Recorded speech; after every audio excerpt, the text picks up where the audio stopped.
Amen. The 20th regular meeting of the Medford City Council will come to order. Mr. Clerk, please call the roll. Council Camuso. Council Cavriello. Present. Council Knight. Present. Vice President Kern. Present. Council Marks. Present. Council Penta. President Del Russo. Present. 7 present, none absent. Please rise to salute the flag. I pledge allegiance to the flag of the United States of America and to the republic for which it stands, one nation, under God, indivisible, with liberty and justice for all. Chair recognizes Vice President Longo-Kern. Madam Vice President. Thank you, President Del Russo. Just want to move suspension of the rules to take paper 15502 under motions, orders, and resolutions off the table. On the motion of Vice President Longo-Kern to take 15502, all those in favor? Aye. All those opposed? Motion carries. 15502, offered by Vice President Longo-Kern. Be it resolved that the Medford City Council be updated by a community group who is working on a proposal for the Malden Hospital redevelopment. Madam Vice President. Thank you, President Del Russo. There has been obviously a lot of talk and discussion with regards to the site, the Malden Hospital site. The City Council in Malden had a meeting probably 6 months back.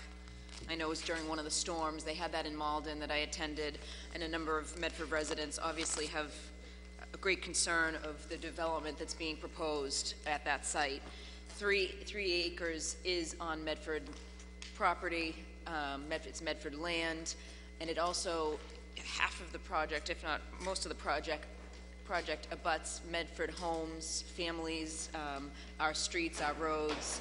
There's great concern about the traffic, air quality, the gate, obviously, that is located on the property that leads into the Medford streets.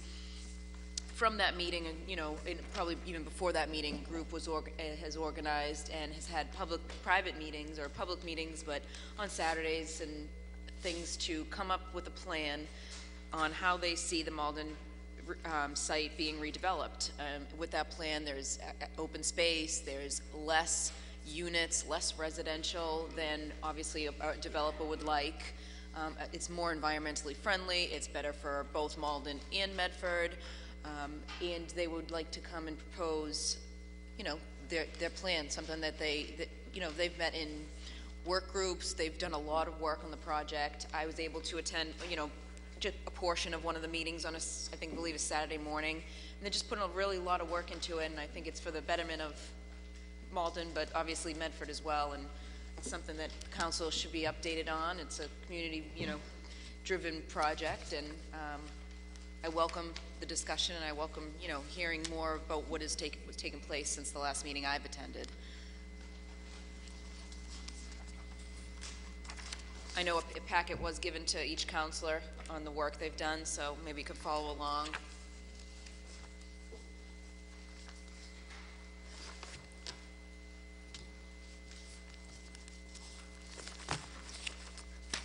Someone's going to speak on behalf of the group, Madam Vice President? Yes. Good evening. Mr. Please state your name and address for the record. Welcome. Good evening, Councilor Del Russo, and through you to the entire council. My name is Bob Fitzpatrick. I live at 20 Oak Road in Medford, which is up in the aforementioned Fulton Heights neighborhood, where this particular proposal is set to be built. So, as Councilor Longo-Kern pointed out, I'm here just to draw your attention to an important issue that my neighbors and I are extremely concerned about, and that is the former Malden Hospital site. It is our hope that you, members of the City Council, will support us in our effort to protect our neighborhood from the impacts of ill-considered overdevelopment. We're looking to the Council for whatever assistance or guidance you can provide to us. As residents of the Heights, we're very concerned about the current proposal to bring dense housing development to the former hospital site. We would like to see something done with the site, but it needs to be of a nature and scale that fits with the neighborhood. The current proposal does not. So if you look at this first board there, that is the current proposal. That is 375 units of housing, 500 cars, underground parking. It's an extremely dense development. And when you talk about bringing that number of cars into a neighborhood like ours, I'm sure that you're all familiar with the Heights neighborhood. A few of you, I'm sure, have gotten lost up there at one time or other. Here's a map, and you can just see how dense that neighborhood is. And what you'll also know about is that we're talking very steep hills, very windy roads, very narrow streets. The winter we just went through, this was all pretty much one-ways. If you add 500 cars to the bottom of this neighborhood, now, let me grab this thing. You're going to see here, a developer will probably tell you that people who are living here are going to come out and they're going to drive down the Fellsway and they're going to come down, Fellsway East, they're going to turn on 6th and come up Fellsway West. They're not going to do any of those things. They're going to come out Murray Hill Road, they're going to come up Fells Ave, just like everybody does currently. They're going to take the left on Fulton and the right on Ridgeway, driving through these neighborhoods. It's going to be, and again, people are already using that as a cut-through.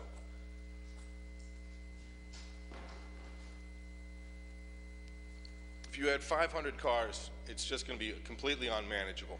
And I think that if you talk to the public safety officials here in Medford, they'll tell you the same thing.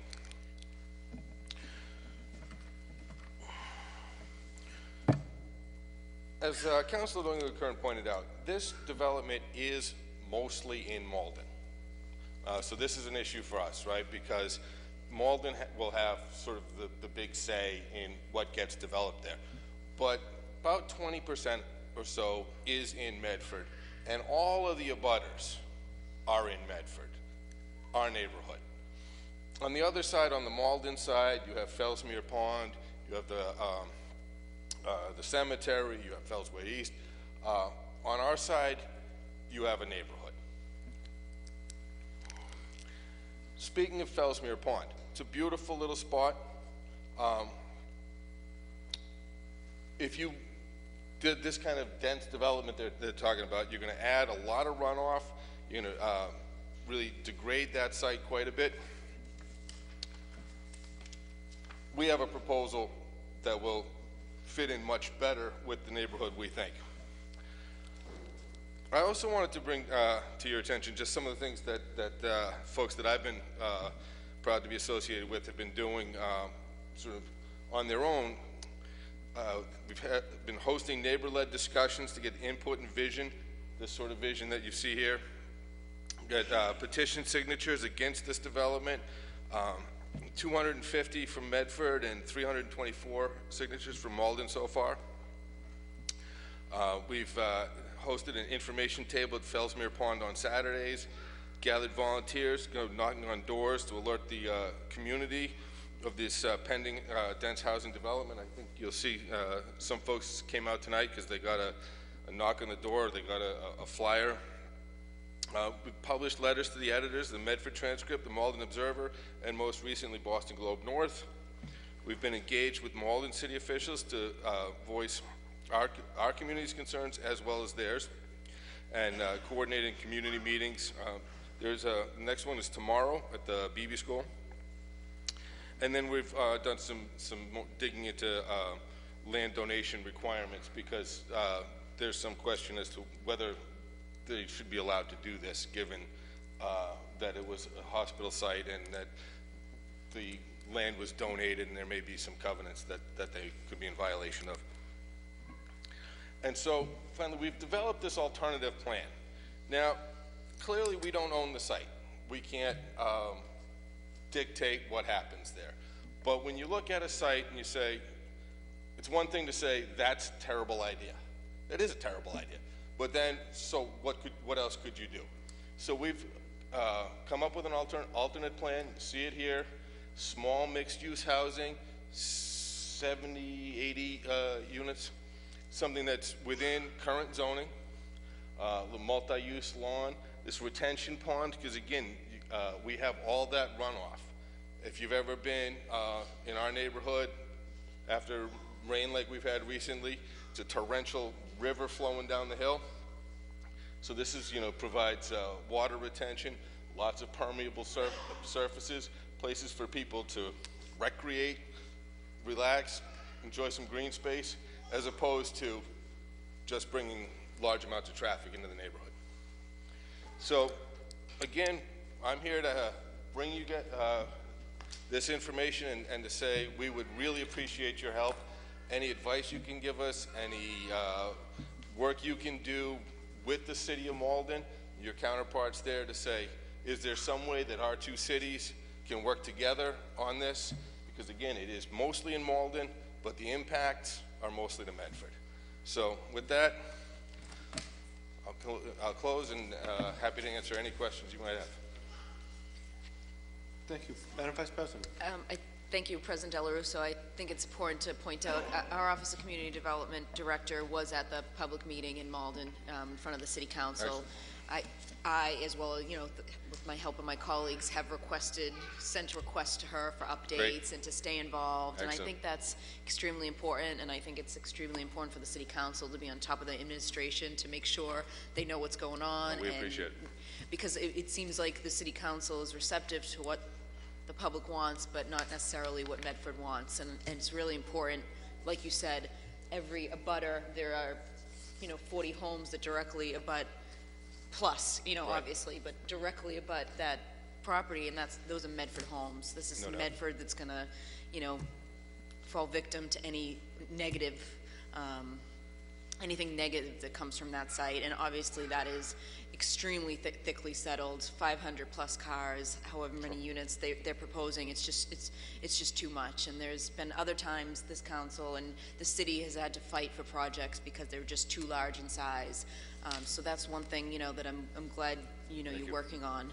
Yeah, and I wanted to say to thank you. I mean, I saw you at one of the meetings we had over at the church, I believe, in Malden. A few weeks back, so. And I was before the City Council in Malden, and kept having my hand up, but if they knew you were from Medford, they didn't want to hear it, to the point where they said, okay, now somebody did get a question in from Medford, and it was, okay, now let's hear more from our Malden residents. Right. And we almost felt like, hey, we should have a say too, but our Office of Community Development Director was there. There may be, there's going to be a new mayor, so hopefully whoever that is can really take a lead on this and get together with Malden and make sure that our neighborhood is protected. I know if you want to just maybe explain more of, what you've gathered from the public meetings, whether it's, that plan or something similar to that plan or components of that plan that hopefully Malden and Medford can work into the project. I think anything you take from the community's plan versus the developer's plan is going to be, beneficial. No, exactly, and we should stress, I mean, again, this is an idea, and it shows what you could do, right? You could have an amount of housing that makes sense for the site. You could do it in a way where you had multi-use for other purposes, an event pavilion, what have you. But I mean, another developer designer could come along and say, oh well, tweak it, this way or that. But here you have like a concrete example of, there is something else that you could do, that's something that would fit with the neighborhood, that the neighbors would be able to access, as opposed to just being impacted by. Yeah, and I can just speak as one counselor that lives in the Heights. I mean, I know the traffic. I know what goes on in the area, and I drive by the pond all the time, and it is just backed up traffic. So right. to make that worse is obviously not beneficial for the city of Medford, and is just going to clog up our roads, and deep within the Heights is not going to see a positive impact from this. So I thank you, Bob, and I thank the committee for taking their Saturday mornings, a number of mornings to meet. I've only made one meeting, but to meet and go over this and come up with these plans, it's something to be proud of, and the city I as a councilor thank you, and I'm glad you came to present. Thank you. Thank you, Councilor, and thank you, Madam Vice President. On the motion of Councilor Penta. What? I'm sorry. There you are. Council. Maybe I missed it or misunderstood it, so I want you to make this perfectly clear before I make my comment. You have what you call a retention in your example. This, Right. Could you explain that again? the retention pond? Yes. Could you explain that again and why you're calling it that? What's the purpose of that? Okay, so, sure. The purpose of that is because this is in the, on a hill, and it's directly above Fellsmere Pond, and the water, we have huge runoff problems already. So this is just the retention pond is a way that you can collect that runoff before it comes pouring down, so that the water has some place to go, and you'll have usually do plants or something like that, so it doesn't become stagnant. So you're saying that this water control. this retention pond would satisfy the proposal of mixed use and residential home housings that you're proposing? And this, so if the at present proposal by the developer takes place, this retention pond couldn't service it? Well, no. So the if the current proposal takes place, there'd be no place to put it. But it's not. Let me be clear. It's not designed to. It's not like a septic or anything like that. It's just a topographical feature, right? It is a way to do stormwater runoff management.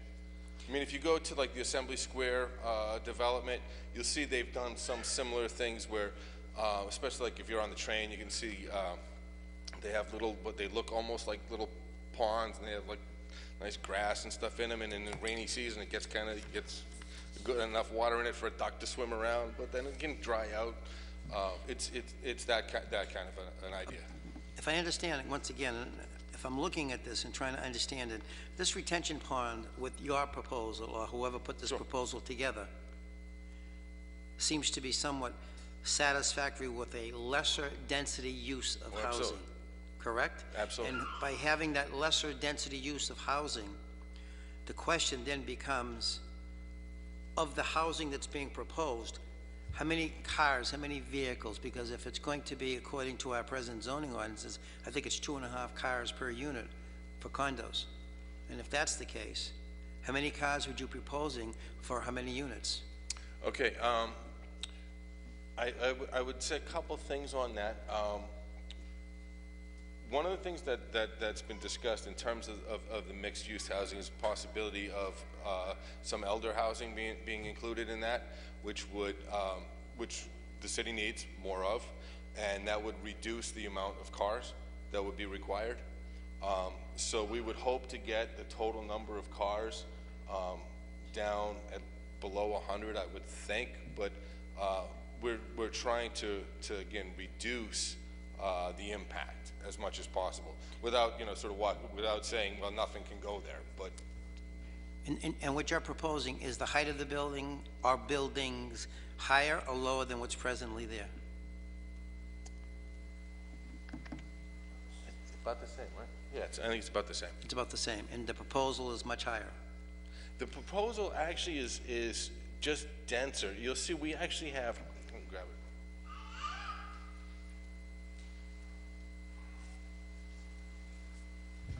On this here, you can we've marked what the height.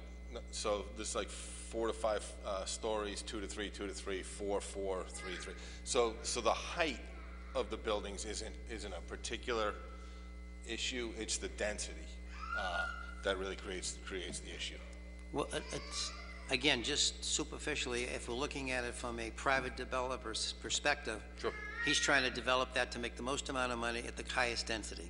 Sure. And if we're looking at it from the community's perspective, City of Medford, area residents, immediate abutters, if something has to go there, it should be looked at as being the least intrusive, Sure. the least obstructive, and at the same time beneficial with the community. The entire community not only has a say, but there is some sense of agreement. Sure. So I would suggest that before your proposal, or to get your proposal going, even for the purposes of a discussion, that I would think that you might have to bring this back to the developer and let them know that you've already been to the Medford City Council. I mean, there's no way I could support what they're proposing. It just doesn't make any sense at all. But I'm more concerned about my community, our city, and the immediate impact that the neighbors have, because I think there's some sense of realization that something is going to be developed there in some shape, manner, or form. Absolutely. So rather than preclude it and nix it and say, no, we don't want anything, let's be realistic, let's use some common sense, and let's just see how far they're willing to compromise. And if they're not willing to compromise, then neither should you, and neither should the residents. Because to me, I mean, your neighbor, you were there first, you pay the taxes first, you've lived through this, and you know what the neighborhood and the area can take. Much more than anyone else. Not even the developer knows that. He's just going to build it and see you later and go by and make his money. And he's going to leave the problem for the city of Medford. No, that's exactly right. That's why, you know, our first order of business again was to get organized, to come up with some kind of alternate plan. Yeah, we would love to work with the developer, with whoever, to say, you know, here's an idea. What's yours? We want smaller. We want livable. Again, City of Medford could really use some senior housing. I think that would be a great use for it. Let's come up with something that will give the developer the return that he needs, even if it's not as much as he would like, that gives the city of Malden the taxes that, you know, some amount of taxes that they are looking for, but doesn't impact. And you also have to look at the cut-through area by that hospital section over there, because the neighborhood is going to take some of that impact. Oh yeah, they come straight up Lund Road, and they'll go right by, right up Watervale, and probably past my house on Oak Road on their way out to Fells Ave and down. We've got a little tiny rotary up there up there in the heights. They're going to blow right through it. So those would I'll be out my walking concerns. my dog, and they'll be, you know, just driving right by. You got it. Okay. Thank you. You're welcome.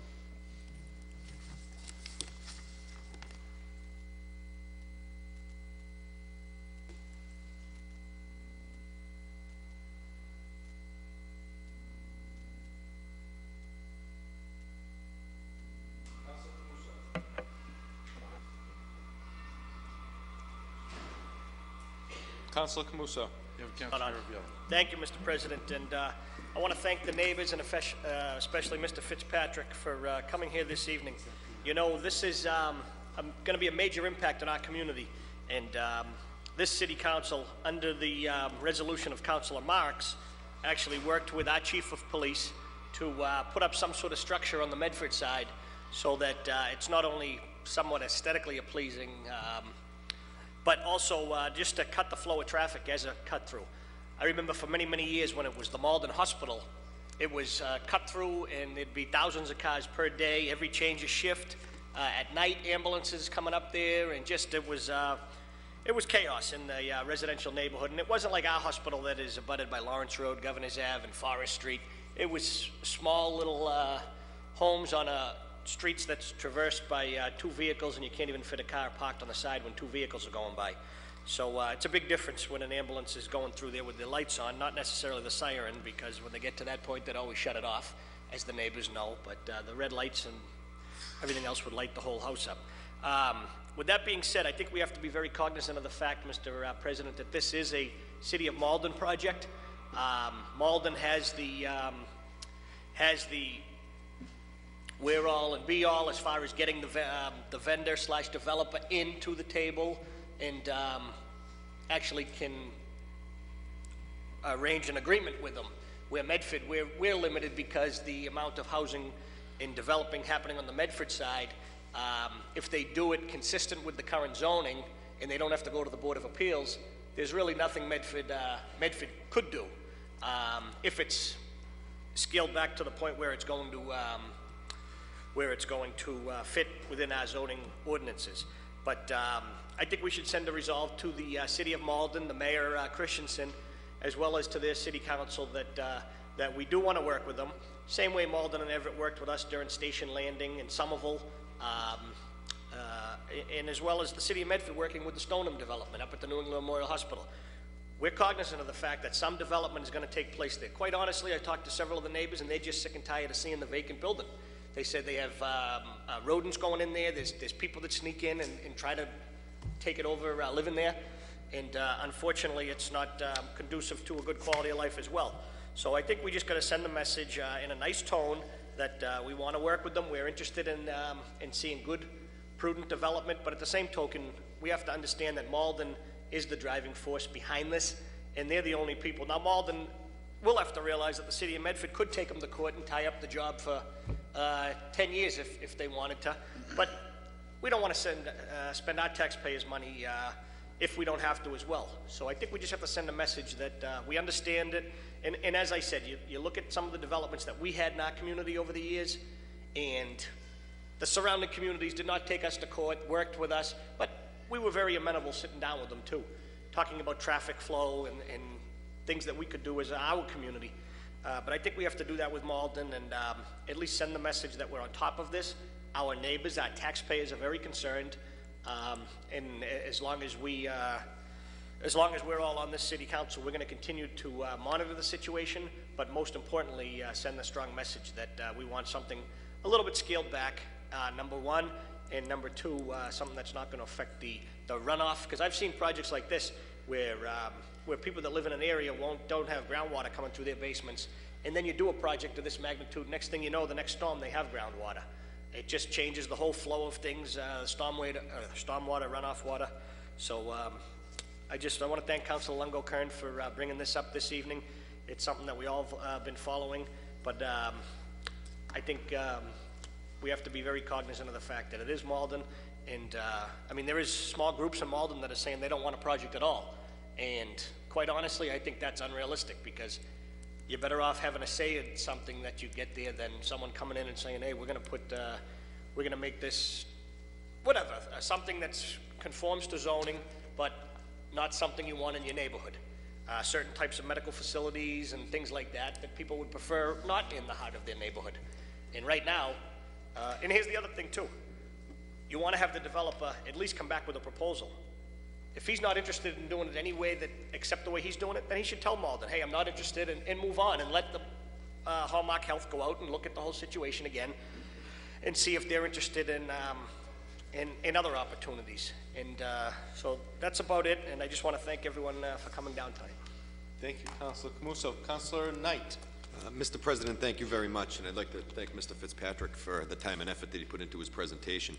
I find it important to point out, like he said, it's very easy to point out a problem or a mistake or an issue, but to provide a solution is really to bring the matter full circle. So I can certainly appreciate the efforts that he's put forth, and I'd like to thank him for his hard work.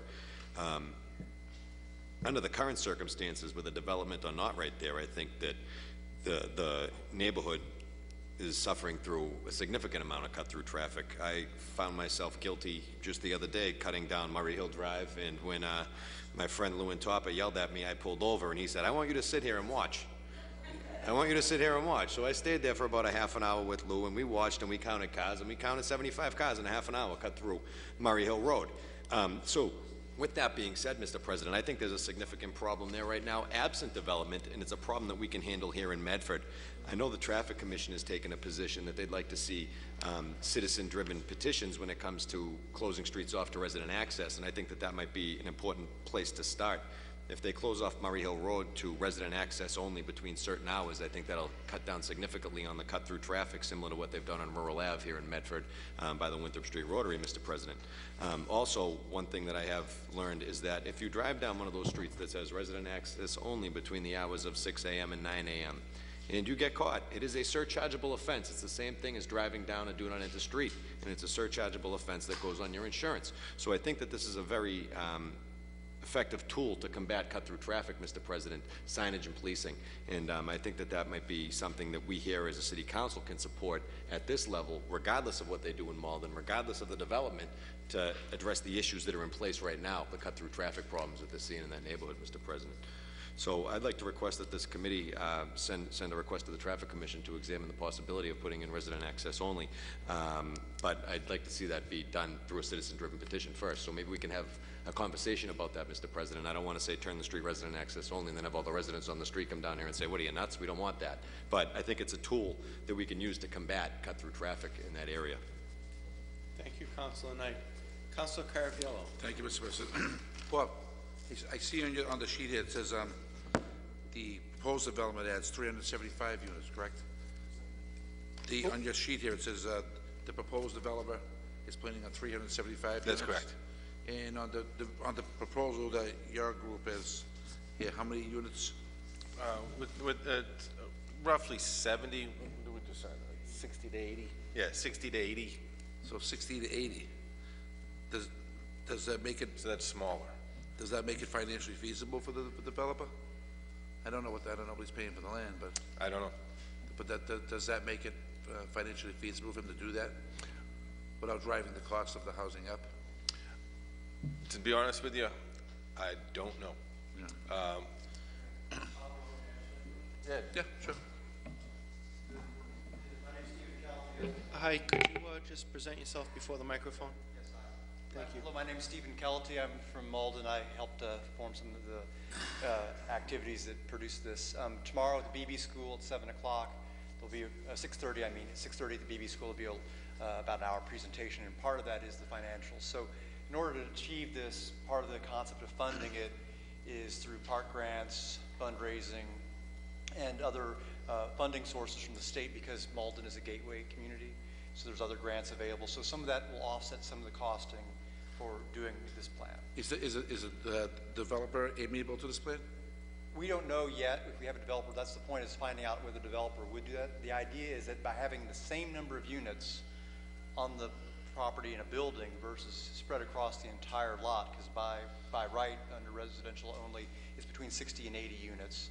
If you're putting that all into one structure, conceivably it should be cheaper to build one structure, and the market values are about what they are. So it's in the ballpark. The question is, do you have to sweeten the pot with a bonus set of units to make it financially feasible? So that's going to be Is there state money available to get some of this done? For the park stuff, basically a park grant from Medford, if they help purchase the 20% of the property that's in Medford, that park grant would be up to $400,000 match. Malden could do the same. A lot of times when communities do them together, you get an intramunicipal grant, so you get higher points. If the communities have passed the Community Preservation Act, they get points. We're thinking about maybe even trying to pass the Community Preservation Act in Malden. I believe people are looking at putting a petition around in Medford for putting the Community Preservation Act on the ballot. These are funding sources for doing that. And then there's also like I said, the gateway funds. There's other mediation funds that we could possibly get. Maybe we could get some help from the federal or the state government. Thank you. Councilor Camuso. One question, Mr. Kelty, while you're there. I mean, this, I see that you cut back significantly, and it's a nice plan you brought forward. But do you have any developers in mind that if it's not necessarily this developer, who would actually come forward? That would have to be found, yes. I mean, we haven't shopped that. You know, okay, because I mean, to arbitrarily, and I'm just playing devil's advocate here. Of course. Because you want this to work for our neighborhood and your neighborhood. I'm concerned about the Medford side, to be quite frank with you. Yeah. But from a standpoint of getting a developer in there, and I'm just being realistic, developers, you're going to see little interest probably with the scope of the work cut back by there's a lot of that developers. much. Well, there's a lot of developers. There's a lot of these developers who do these really mega projects, and there are other developers that take on these smaller projects. So the question is, will the current developer be willing to build? Just, and precisely. Or would there be some other developer who would be willing to take a project of this scope?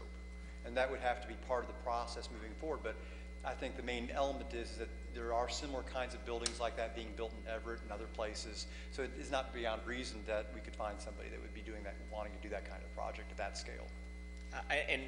And like I said, it sounds great in theory. It's certainly better for the neighborhood. But I think at the same time, we just have to be realistic.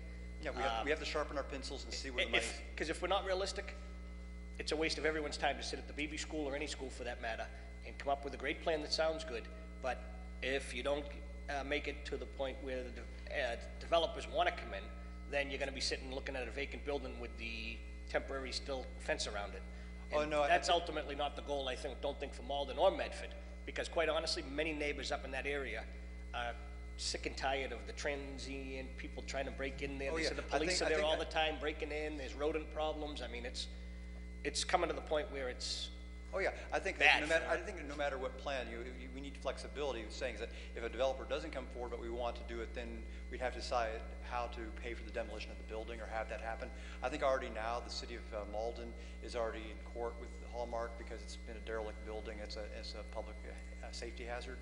That I believe if this developer doesn't move forward, that there may be a judgment against them to take the building down. So, not the developer, the Hallmark. I mean the Hallmark. Yeah, I'm sorry. So if Hallmark takes it down, then we're dealing with a different situation because. But now you got a different animal where we'll be getting calls if that's a vacant lot now, and I'm just based upon my experience here. You'll be getting calls from the neighbors in Medford and Malden if it's a vacant lot, that there's kids drinking there every weekend and this and so it's, as I stated earlier, the best thing for both communities is to probably come up with a realistic plan that, because I know there are people in Malden that are dead against it. Leave it alone, and that's unrealistic. And, yeah, that's why we put the housing, because by having the mixed-use housing, you'll have a visible presence at the park, which will help avoid any attractive nuisance situations. So I think whatever help that the council here can provide in terms of finding developers, helping solve the problems and make this a reasonable solution is really, we're grateful to have that help. Because the Medford side, Medford working with the developer, I think significantly the project was already cut back from the original one as far as the housing and the things going on the Medford side. It's been scaled back, as you know.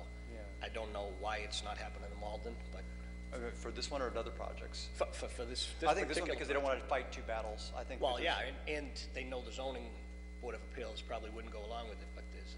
Yeah, so I mean, there's other developments that's happened in the area. So maybe the people on council know other developers because there's the things down at the landing, other things. Maybe those developers might be interested in this, and some of the architecture of those buildings are really very attractive, and would be probably a great asset to have those developers and those architects doing the designs for this project.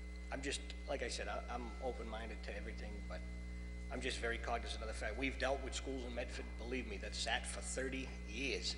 Vacant buildings right in the heart of our neighborhoods here. There's people in the audience that know the buildings I'm talking about, and it's not a good thing. How long's Malden been closed now? Probably since 1999, 2000? 99, so it's been 15 years. Yeah, so yeah. It's quite a long time, but all right. And I know that just to knock that down and get rid of it and get rid of the material and stuff is about $3 or $4 million. Correct. Just to knock it down, just Correct. to get the trucks in here and abate it properly.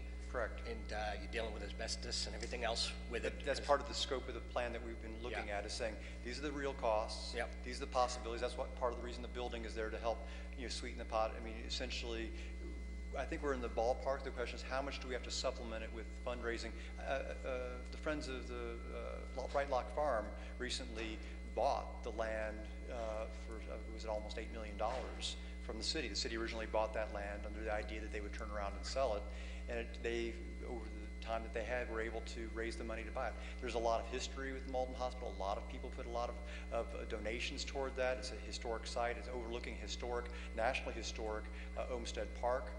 So I think there's a lot of opportunities for fundraising on the private side if we have the time. So whatever we can do to buy time by locking up some sort of agreement, I think would help open up the opportunity to find the money through donations as well as through a developer. I'm going to leave just my last comment with that. And once again, I take an approach on all these things being realistic. Fundraising sounds great. We've seen it many times in this community where we're going to raise a ton of dough for this project, that project, and guess what? At the end, it's back before this city council from the mayor looking for a bond, because it sounded good. They were going to raise $500,000 on their own to do it, and eventually it just didn't take off the way it was going to be. That's why we're not relying on that. Exactly. So, yeah, well, we have all the options. We're trying to. Yeah. Okay. Any other questions? And I'd just like to make one motion, and that is to go back to Councilor Marx's motion of several months ago, which I think is the biggest piece of this puzzle for our residents, and that is we do not want the opening at the end of the road leading into the Malden development to create the chaos and the havoc that was here post 1999. So if we could just send that resolution again, if Councilor Marx sees fit, where he was the original author, would you be okay with that, Councilor? Send that right to Malden and say that that's something that we need in order to be working with this people on this project. So on the motion of Councilor Camuso, Councilor Marx. Thank you, Mr. President, and Councilor Camuso is correct. This council has taken two separate votes asking that Lund Road be closed off to any cut-through traffic, that also the City of Medford put some type of barrier or structure, so if need be, public safety vehicles can get in and out of the area if they have to. The chief of police was up here several months back, and he gave us a commitment publicly that that road will not be opened up. And it was nice to hear the chief take such a stance that that road will not be opened up at all. I think it's clear, Mr. President, when you look at the aerial view that we received, that this project was built to maximize the potential of housing on the site. And it's quite stunning when you look at it and see the greenery and Fellsmere Park, and all of a sudden, smack in the middle, it looks like a mini city that's going to develop. The question I had, I don't know if Bob can answer it or not, is the construction timeline with the existing. Has there been any type of? No, as far as we know, there isn't any construction timeline or plan yet. What I would say is probably a good thing from our point of view. I think that there's a lot of issues that this developer is going to have to get through before getting to the point where he could start to have a timeline. I think that some zoning issues that would have to be worked out, and you know, all those sorts of things before a project, you know, he can really start to schedule a project. So I think we're still early enough in this process that we can have some say, because yeah, there's no project schedule as of yet. When we met with, I believe it was one of the developers or someone from the Community Development Board in Malden, I believe at the time they mentioned that the way the project was going to be set up, that Lund Road, even though it was supposed to be cut through for the project, was the interior roads were going to be winding roads. Right. And that they were going to make it difficult for right. people to go that way. They right. were trying to focus people more to Murray Hill and the back of the project. Right. And none of us bought it. We said, that just doesn't sound right. Right, because it could open up that whole secondary cut through at Savin Street, right? Right. You know, because again, that traffic, as we all know, backs up on Fellsway East. So people will say, hey, I can bail out here, cut across this development, and then past Fitzy's house and out the highway. I would assume people are trying to get on to the Fellsway and up onto 93 right. and access whichever way. And the quickest way is probably the cut through. Right. So I think they were being disingenuous when they were saying, you know, we're going to put speed bumps, and we're going to put exactly. Do not come this way, and you know, we're going to try to discourage people from coming that area. But I think clearly the intent is to use that as a cut through. I would just ask, Mr. President, that our Office of Community Development, I know it's only staffed with 1.5 people. We had our budget discussions tonight, and I would ask that they play a more active role in this project. I realize it's on the Malden side, but as good neighbors, I'm sure the City of Malden wants to work with the City of Medford, in that The OCD director pledged that to us tonight. well, I know, but I'd like to see more of an active role. I'd like to see more community outreach. We use reverse 911 for everything under the sun now, and maybe it would be nice to notify, because we can hit particular neighborhoods with the reverse 911. Let neighbors know when there's meetings in Malden or vice versa. Let them know updates. You know, why not use the technology that we currently have to at least keep people apprised of what's going on?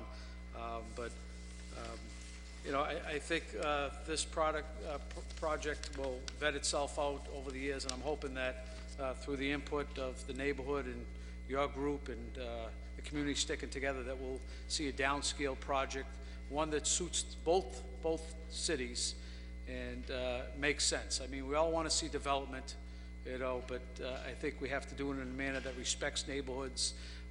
You know, we have right here in Medford Square 3 undeveloped parcels of property on the east side of the square. Talk about an area that's undeveloped. And, you know, so I'm all in favor of development, but I think we have to do it in a way that maintains the integrity of the area and so forth. And clearly this project, in my opinion, is oversized and is not well suited for that particular area. Thank you, Mr. President. Thank Councilor Marks. So on the motion of Councilors Camuso, Marks, and Councilor Camuso. I'm very sorry to speak again on this issue, but these plans were put forward by you, Mr. Kelty. Did you draw these ones? The group from both Medford and Malden had a meeting in public meetings had several. Okay. There was a charrette with the architect, the landscape architect did these things. The reason is the new cut through that's proposed on the new proposal is diverting the traffic from Lunge Road now to Murray Hill Road and then to Fells Ave. I think I know they talked about, this says new cut through, that's why I'm a little, I think that was just conceptual. you see what I'm saying, the city council stance is we don't want Joan any Sear, cut through. Cedar Road North, that isn't a guess from the neighbors of how it's gonna happen. That's Because if not you a go to Murray proposed- Hill Road right That's now not a proposed cut through, that's how we know they're gonna go through. Oh, okay. That's all just, right. that is just a guess. It's just where you were showing us Yeah, these yeah. boards, and I thought that this was part Understood, of. understood, no, and, yeah, All right, so so we know where they're going through now, we know where they All went right. through before, and we're just gonna estimate they're gonna go through again. Which, that's where the traffic commission comes into play. All right, I just thought it was No. part and parcel of all. Thanks for clarifying that. Yeah. Thanks, Joan. So on that motion, all those in favor? All those opposed? Motion carries. While we're under suspension,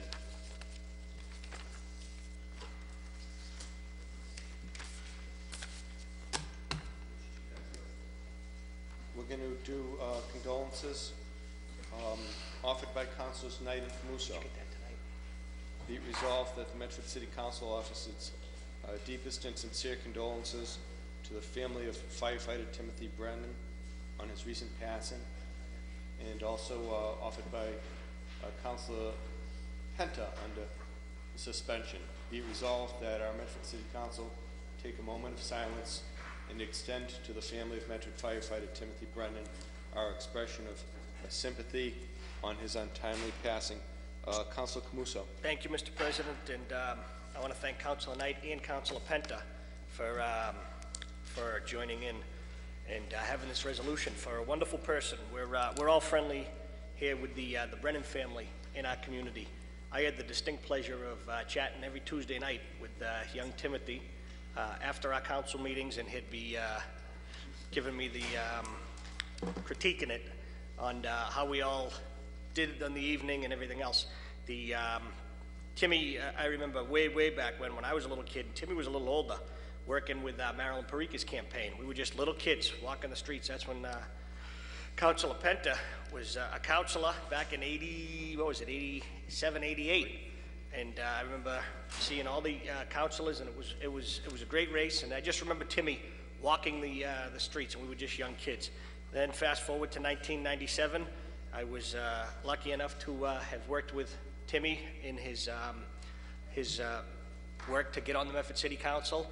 Ultimately, Timmy landed his dream job, and that was what his dad was, Bob, as well as his three brothers, Tom, Eddie, and Jimmy, and that was a firefighter in the city of Medford. Many people didn't realize that Timmy has been sick for a little while, and ultimately he gave a valiant fight, and unfortunately last Tuesday evening when we were wrapping up our city council meeting here, Timmy passed away at the Mass General Hospital with his family by his side. So just if we could send our condolences to Helen and the three boys, and if we could dedicate tonight's meeting in honor of Timothy Brennan, Medford firefighter from Engine 4, that we're going to sorely miss at the young age of 46. Thank you, Councilor. Councilor Knight. Mr. President, thank you very much. And Councilor Camuso, I certainly echo your sentiments. I think we could all sit here all night long and talk about Timmy Brennan and tell Timmy Brennan stories about what a great guy he was, and what a great public servant he was, and what a great firefighter he was. But I think Chief Goulding from the Weston Police Department, who formerly was Lieutenant Detective here in the city of Medford, put it best when talking about Timmy Brennan. He said, if someone has a problem with Timmy Brennan, there's probably a problem with that person. And honestly, I think that that's really the way that Timmy went through life. He was a friend to many. He was a great gentleman. He was a person that I'm privileged and honored to have been able to call a friend, Mr. President, and he'll be sadly missed. Councilor Penta.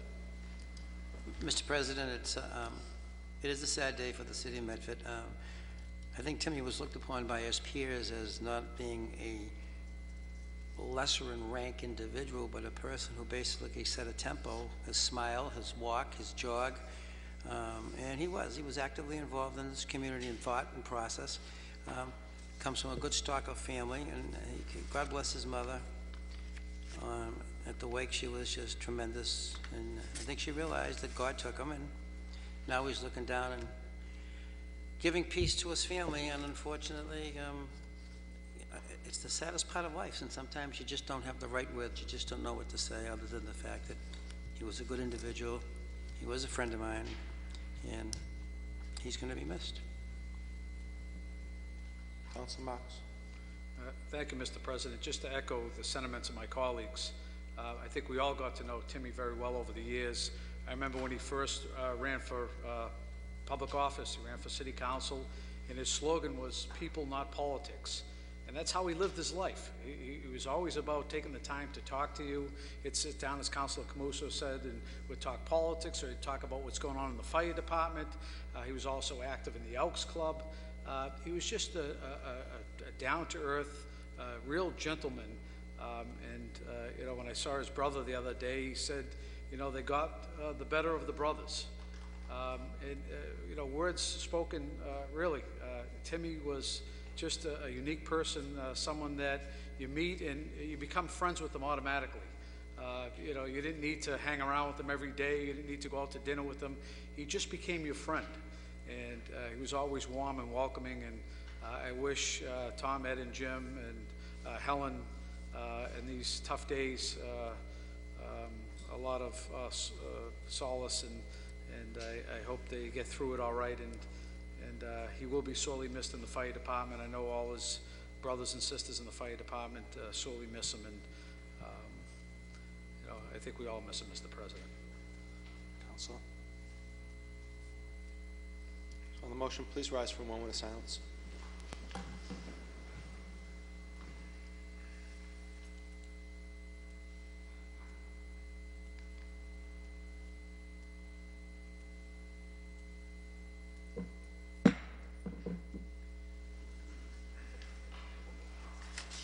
While we're under suspension, 15508, offered by Councilors Marks and Penta, be it resolved that the Tufts University girls softball team be congratulated for winning their national championship. Councilor Penta.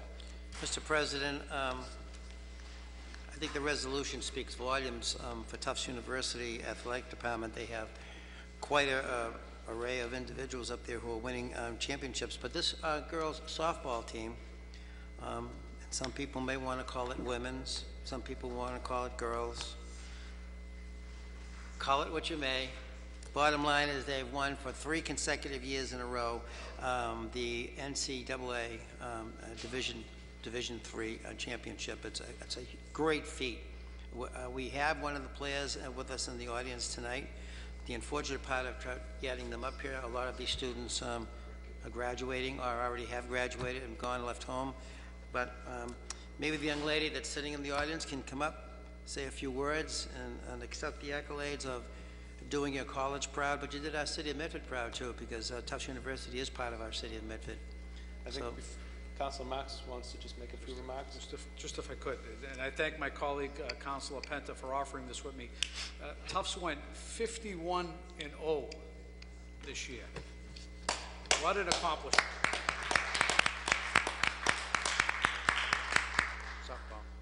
I don't know, Mr. President. I can't even hit a beach ball, let alone a softball. So, you know, it's a true accomplishment. The championship game was held on May 26th in Salem, Virginia. And as Councilor Penta mentioned, they've won 3 consecutive National Division III titles. And they were the first Division III softball team to win 3 titles ever, consecutive titles. So that alone is an accomplishment, Mr. President. And also, not many people know, but for years, Tufts could not host an NCAA game because their fields weren't up to the NCAA codes. And this was the first time that they were able to host an NCAA game, which I think was a big accomplishment, especially from a team that has won the national title. now to be able to play at home. And we also have one of Medford's own, Lauren Ebstein, who is the associate head coach and played back in 2007. We won't date you, but she played back in 2007, but has done yeoman's work in putting together a program that now is seen nationally, which is a huge accomplishment, and I wish the girls well. You could take back word from this Medford City Council that we are on board with the Jumbos, and that we are in full support of the girls' softball team. And I appreciate, Mr. President, the opportunity to speak. Thank you, Councilor Marks and Councilor Penta. Madam Coach. Thank you so much. Thank you so much for taking the time to honor us. It was obviously a very good run this year. It was, I guess you could say, the best of our 3 runs. Finishing the season undefeated was not something we talked about, but something everyone else wanted to talk about during the course of the year. So it was obviously very exciting to finish the season undefeated. First team to win a national championship in Division III with an undefeated season, and the 3 consecutive ones. But I think what meant the most was playing at home this year in the playoffs. We've been on the road, and we called ourselves Road Warriors, but to be able to play at home was awesome, and only something that was possible because of the new field. So thank you so much. Thank you, Wish Coach. you good luck. Mr. President, just if I could, and maybe Lauren, on the way back, they ran into some difficulties getting back to Tufts.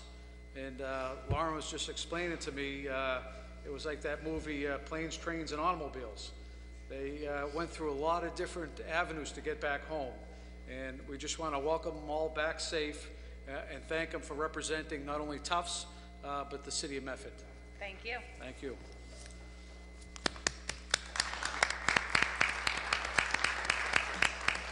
On the motion of approval by Councilor Penta, seconded by Councilor Marks. Mr. President, could we have a citation forwarded to the Tufts University Athletic Department giving recognition to the girls receiving this award, and have that sent on a roll call vote, Mr. President?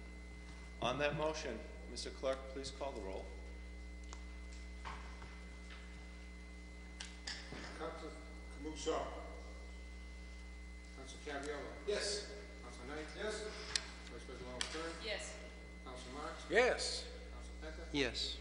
President Del Russo. Yes, and the vote of 6 in the affirmative, 1 absent. Carries.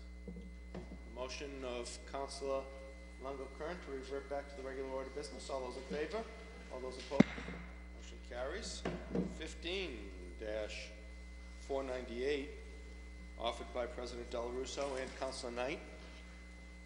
Be it resolved that the City Solicitor advise and render an opinion to the Council as to the process and parameters for the Council to establish a Charter Review Committee.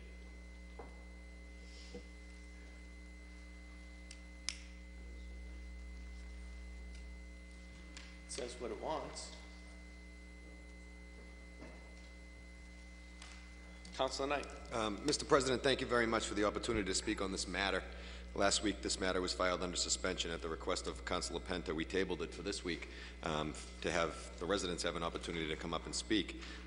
With that being said, Mr. President, I think that we might want to allow the residents to come up and speak on whether or not they're in support of a Charter Review Commission. I know there's been an undercurrent of residents in the community who have spoken on this issue a number of times. There's been several meetings that have taken place by this community group to take a look at the charter.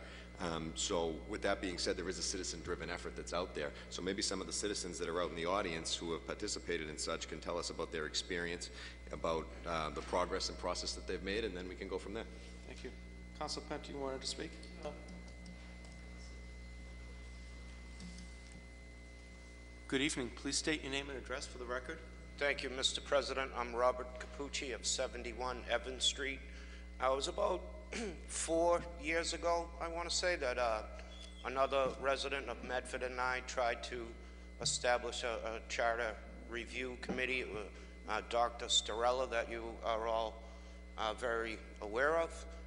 It's, from my perspective, it's a huge undertaking. I think we had to get something like 10,000 signatures just to get it on the ballot, and then it has to be voted on by the city at large, or either the mayor or this body could vote to have one formed.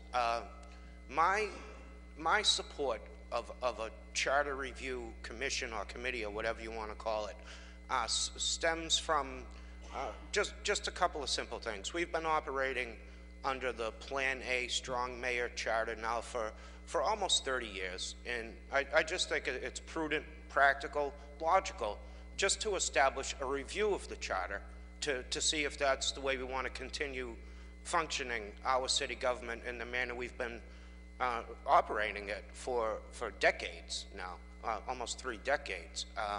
Many businesses out there from 1988, we're talking here, maybe earlier, just don't operate under the same business model, and I just think it makes sense for us to review it, especially with certain things that are going on. I'll stick to the charter review, but I mean, there are reasons why we want to review the charter. We're understaffed in the police force. The building's falling apart. There's water and sewer pipes. There's pay scales. There's all sorts of reasons why we want to look at the charter review. And another reason to look at it is maybe we want to change it to go to ward representation as opposed to at large, because I really think that's a great thing. Because I know that some of you councilors are against that because it kind of like pits the city against each other. But I think that spirit of competition is good. I think when you have, like for what we were talking about earlier tonight, you got the Heights.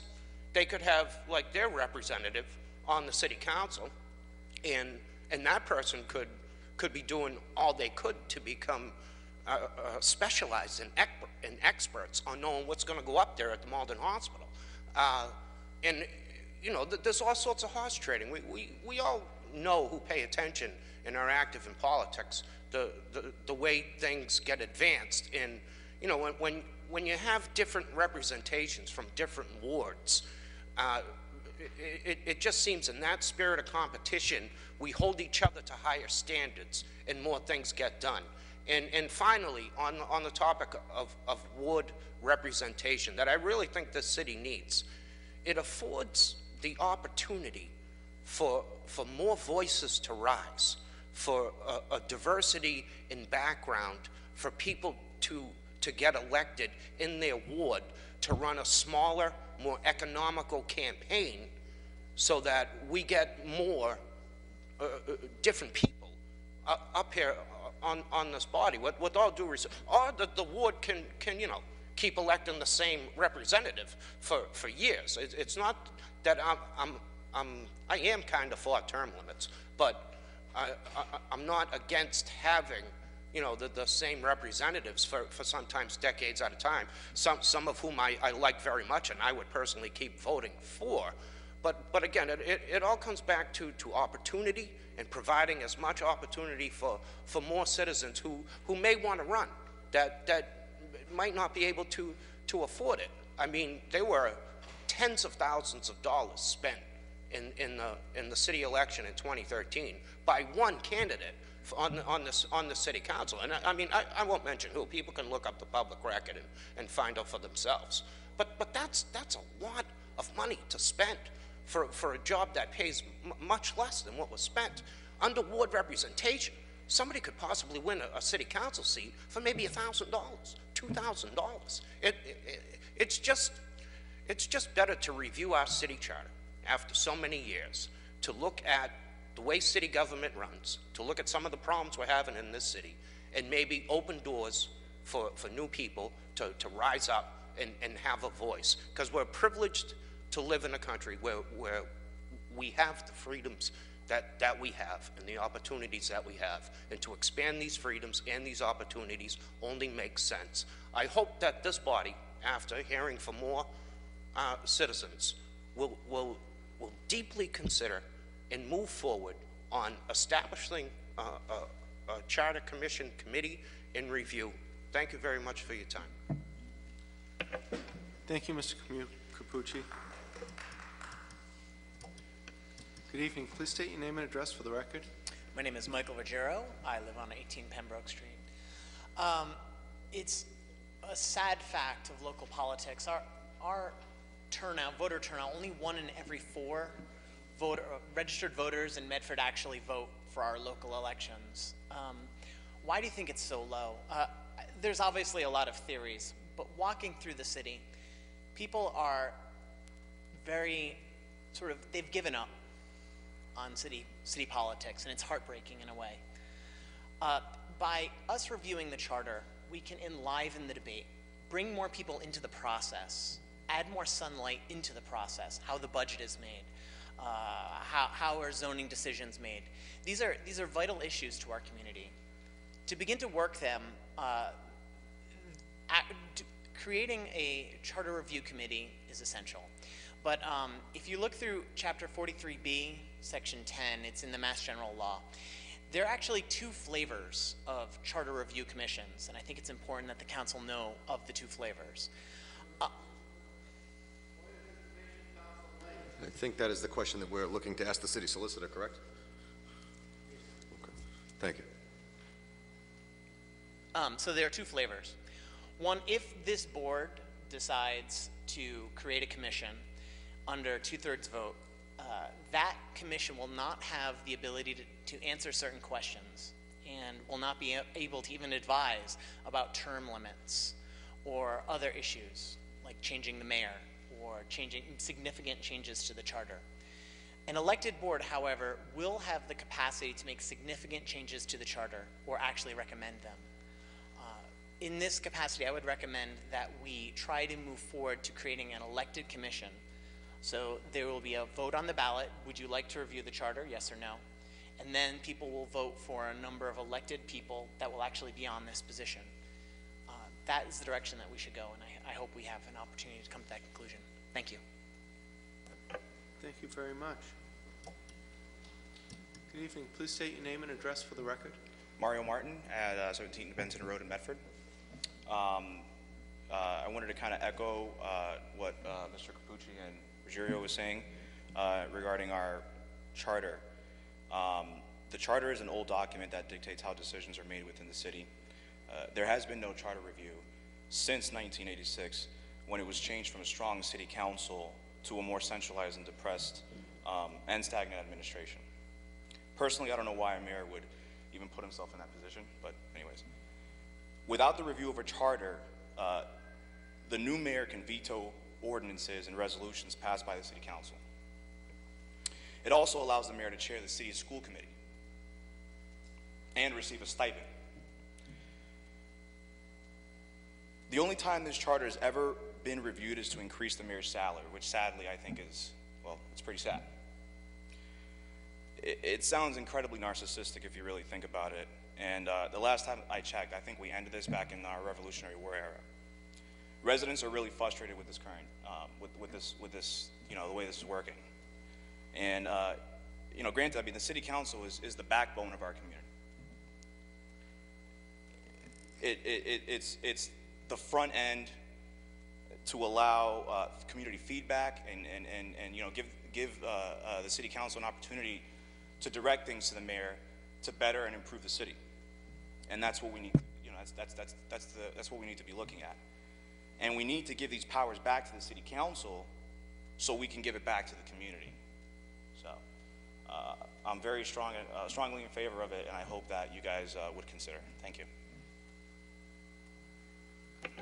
Thank you very much, Mr. Martin. Good evening. Please state your name and address for the record. Good evening. Anthony D'Antonio, 12 Yale Street. We had a little bit of a discussion last week on this, but it's very important that we consider changing, reviewing the charter because, for instance, having in the last couple of weeks going over the ledgers of the city of Medford, looking at the budgets, present, past, this oversight is missing in this city. And we you know, I hate to say this, but the spending in the city is almost like a drunken sailor, and I hate to use that clause, but I mean, I am amazed at what is being spent in this city, and I hear people say, well, we can't do this, we can't do that, because there's no money left. There's plenty of money there. It's just how we present our budget. But the fact is that the council should have a strong say in what we do when it comes to the budget. I'm not saying yes or no on that. I'm saying, why did you present this budget? No, go back, and this is what you have to do. I mean, has anybody got the actual title of the type of budgeting we process in this city?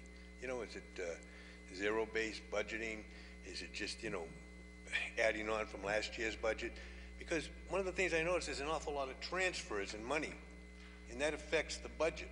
And there shouldn't be that kind of excess money, surplus money in the budget to do that. But the thing is that you have to have a balance of power. You can't have one individual running a city of 56,000 people, and I actually think there's a lot more than 56,000 people in here, because we just had an article come out on the 26,000 housing units, housing stock, with this thing saying that we're below the affordable housing percentage.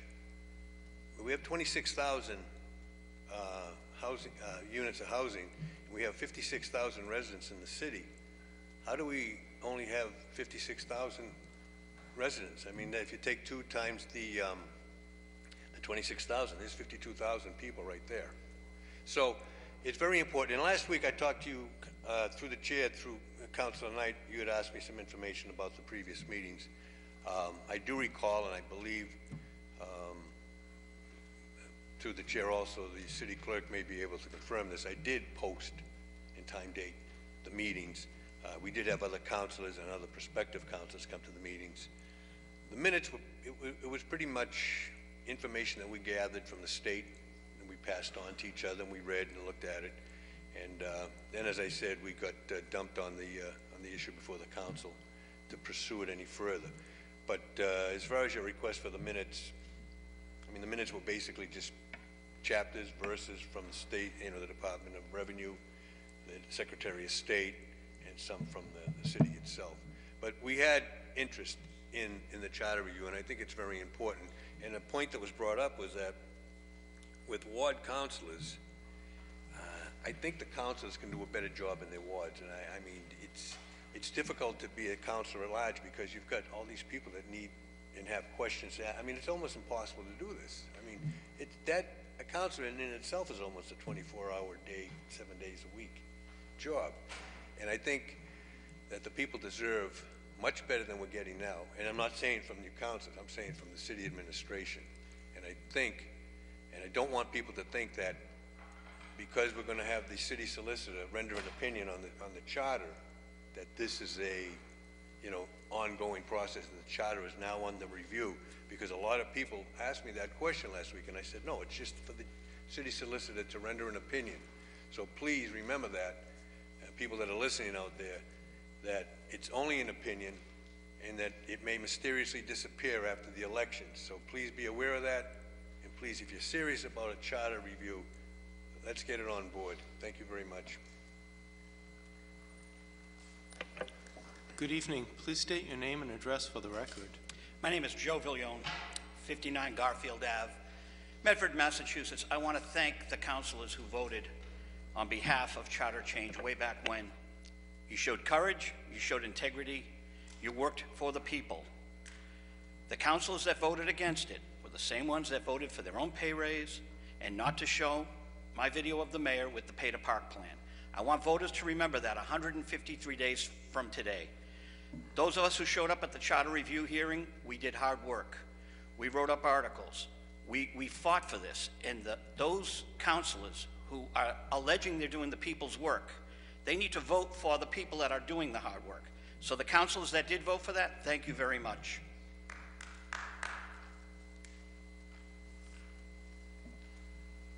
Good Martin, evening. Please state your name and address for the record, Jean. Thank you. Jeanne Martin, 10 Cumming Street. Thank you for listening.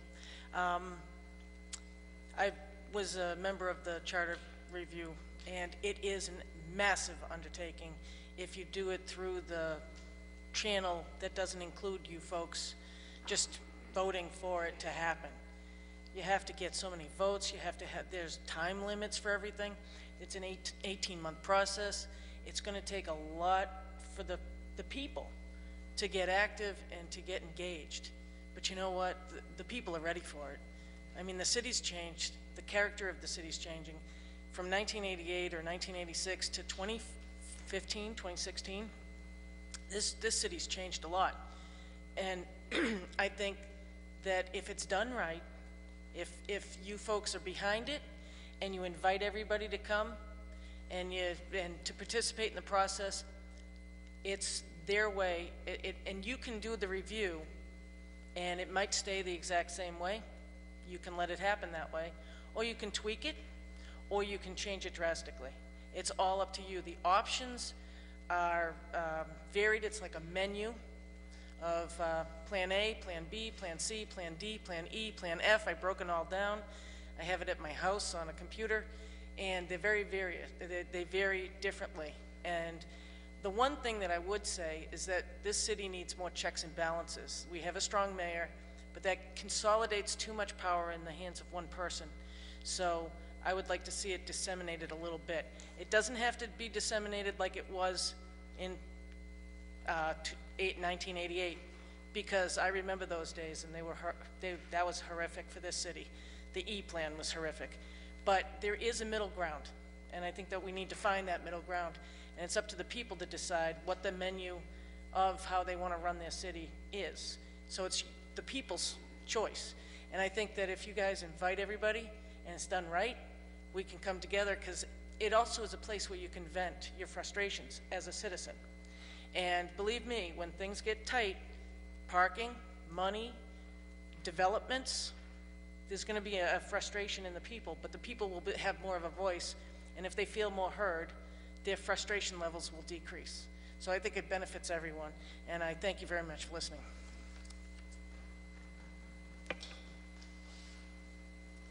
Good evening. Please state your name and address for the record. Michael Di Benedetto, 8 Alexander Avenue, Medford. This is a great opportunity right now.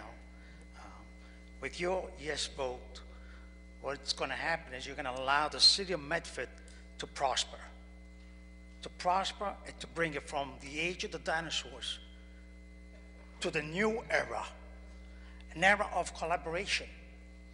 This is not about one person. This is about a city. First of all, you guys are doing a great job. You are here to support the people, and you love Medford. This is about the city that you love. It's about the city that you care for. Let's put aside our differences. Let's move forward. Let's collaborate on this one issue at least one issue. And going forward, there'll be more issues that can be resolved. Currently, our mayor does a good job. He has a lot of responsibility. But we need someone that is open to new ideas, that to listen to other opinions. And then you finally make a determination. Here's your chance to allow Medford to move forward. Please vote yes for it. Thank you.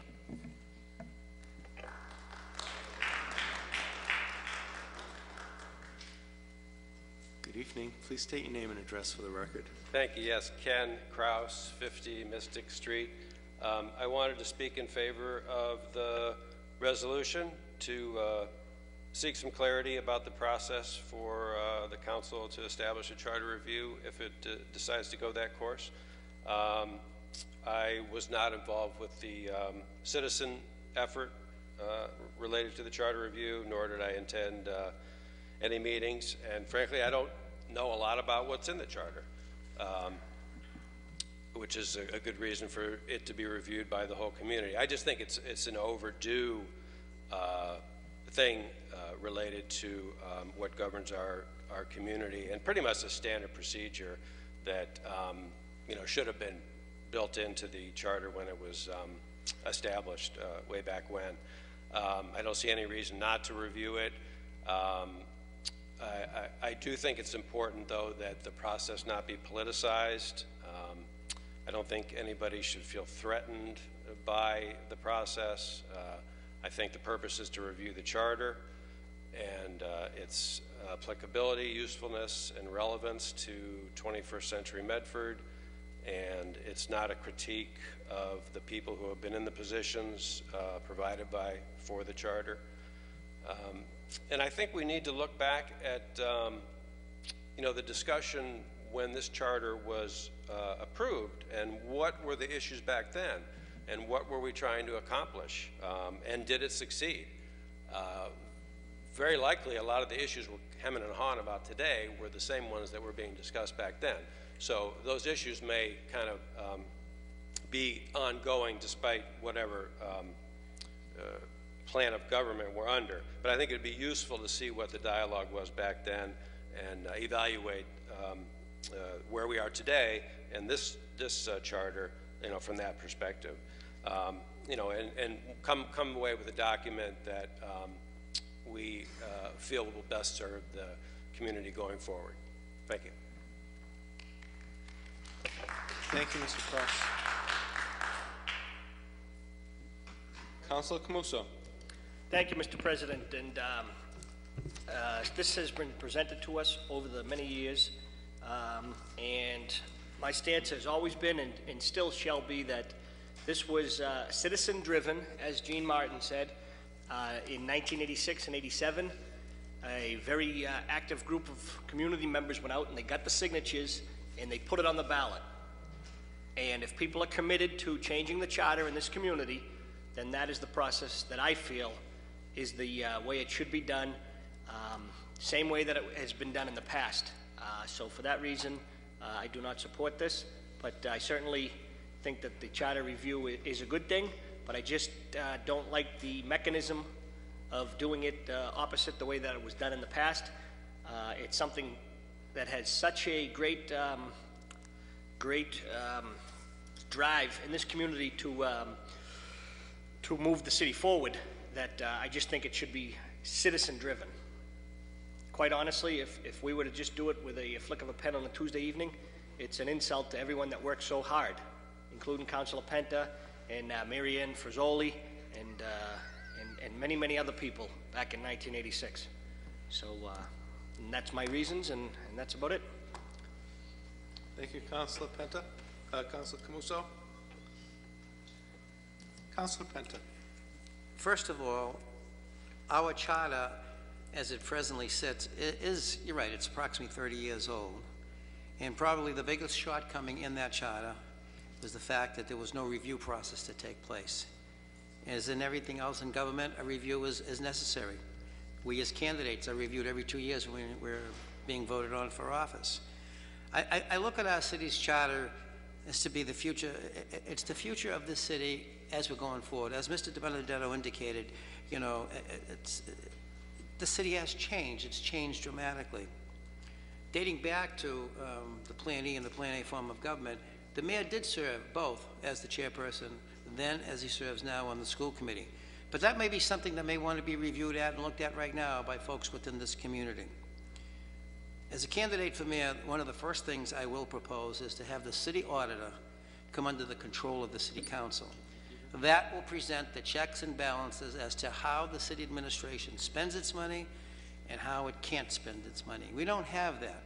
Unfortunately, every single department head comes under the control of the mayor as it presently stands in this particular charter. Ward councilors, whether you're for it or against it, some people like at large, some people like ward councilors. Again, it's an option. I think after 30 years, people deserve to have that ability to look at it. Term limits. Do we need term limits? Is it fair to say, especially for the office for mayor, the term limits should only be 2 years? Maybe it should be no more than 2 4-year terms.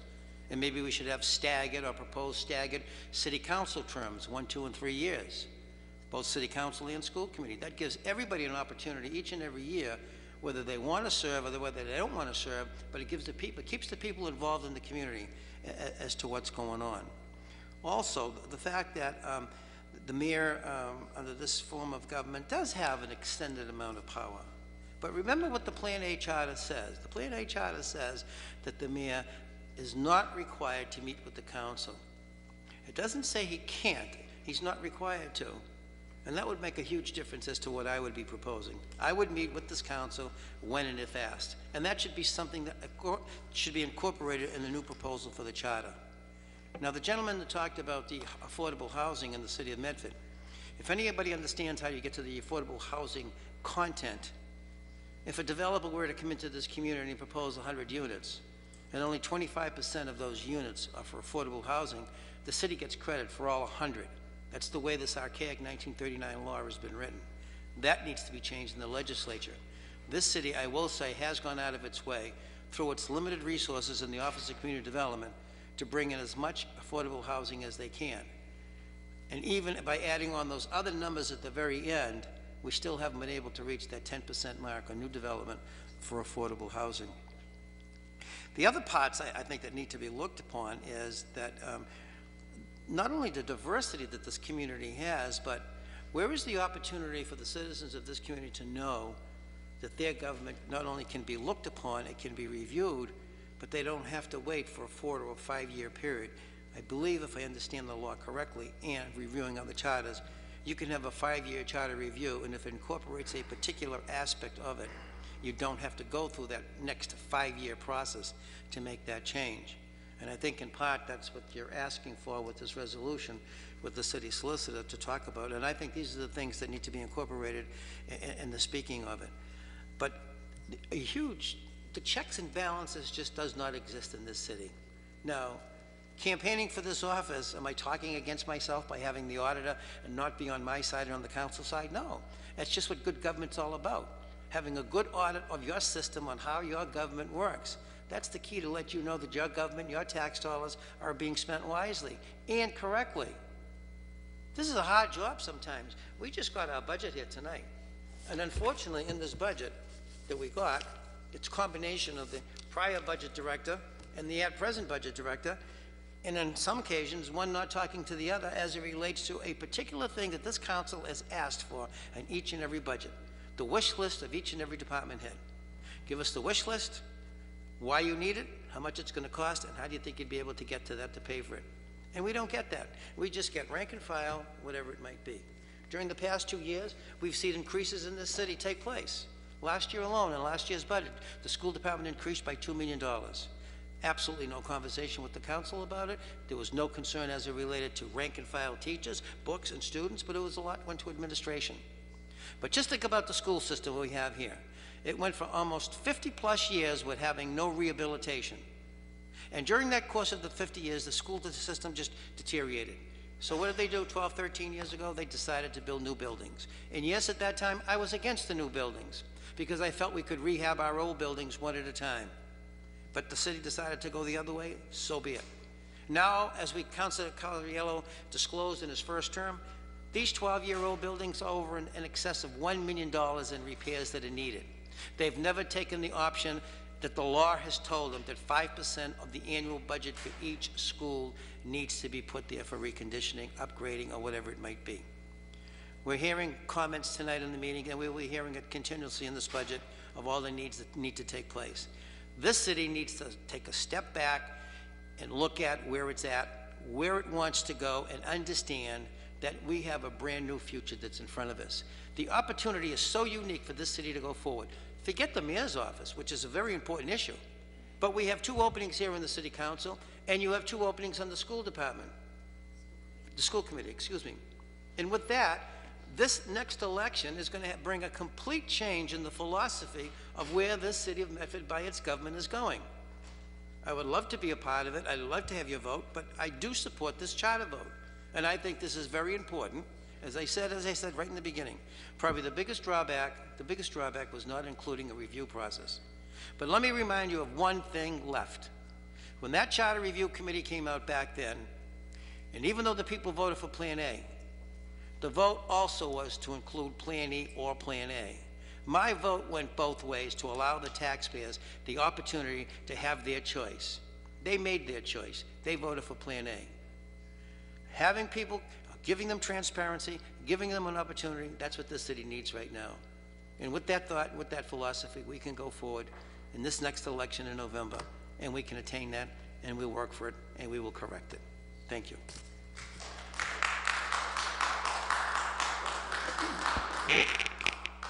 Councilor Marks.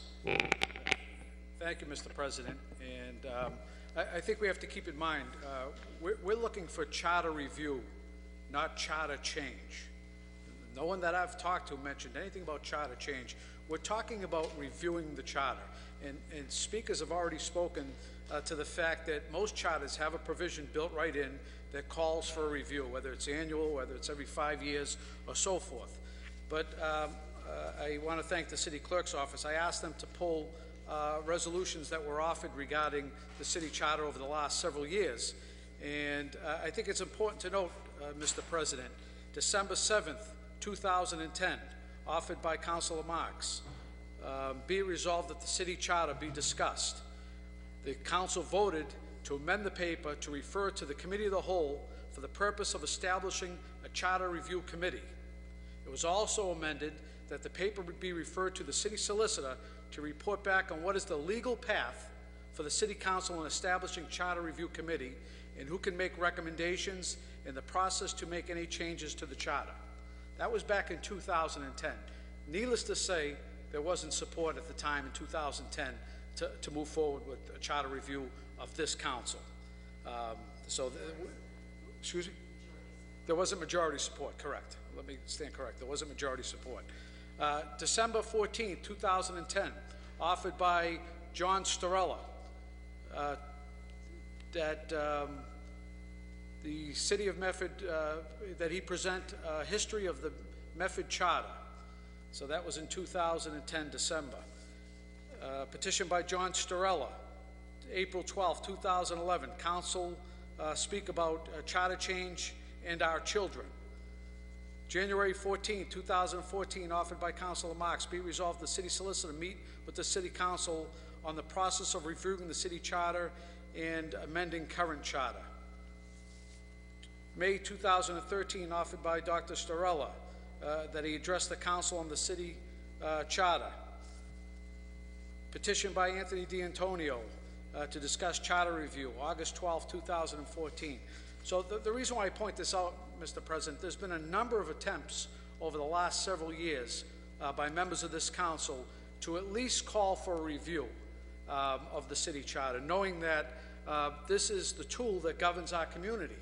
And if you look at the definition of the charter, part of it says it defines the structure of the city and town government for a particular community in which may create local offices and distribute duties and responsibilities among local officials.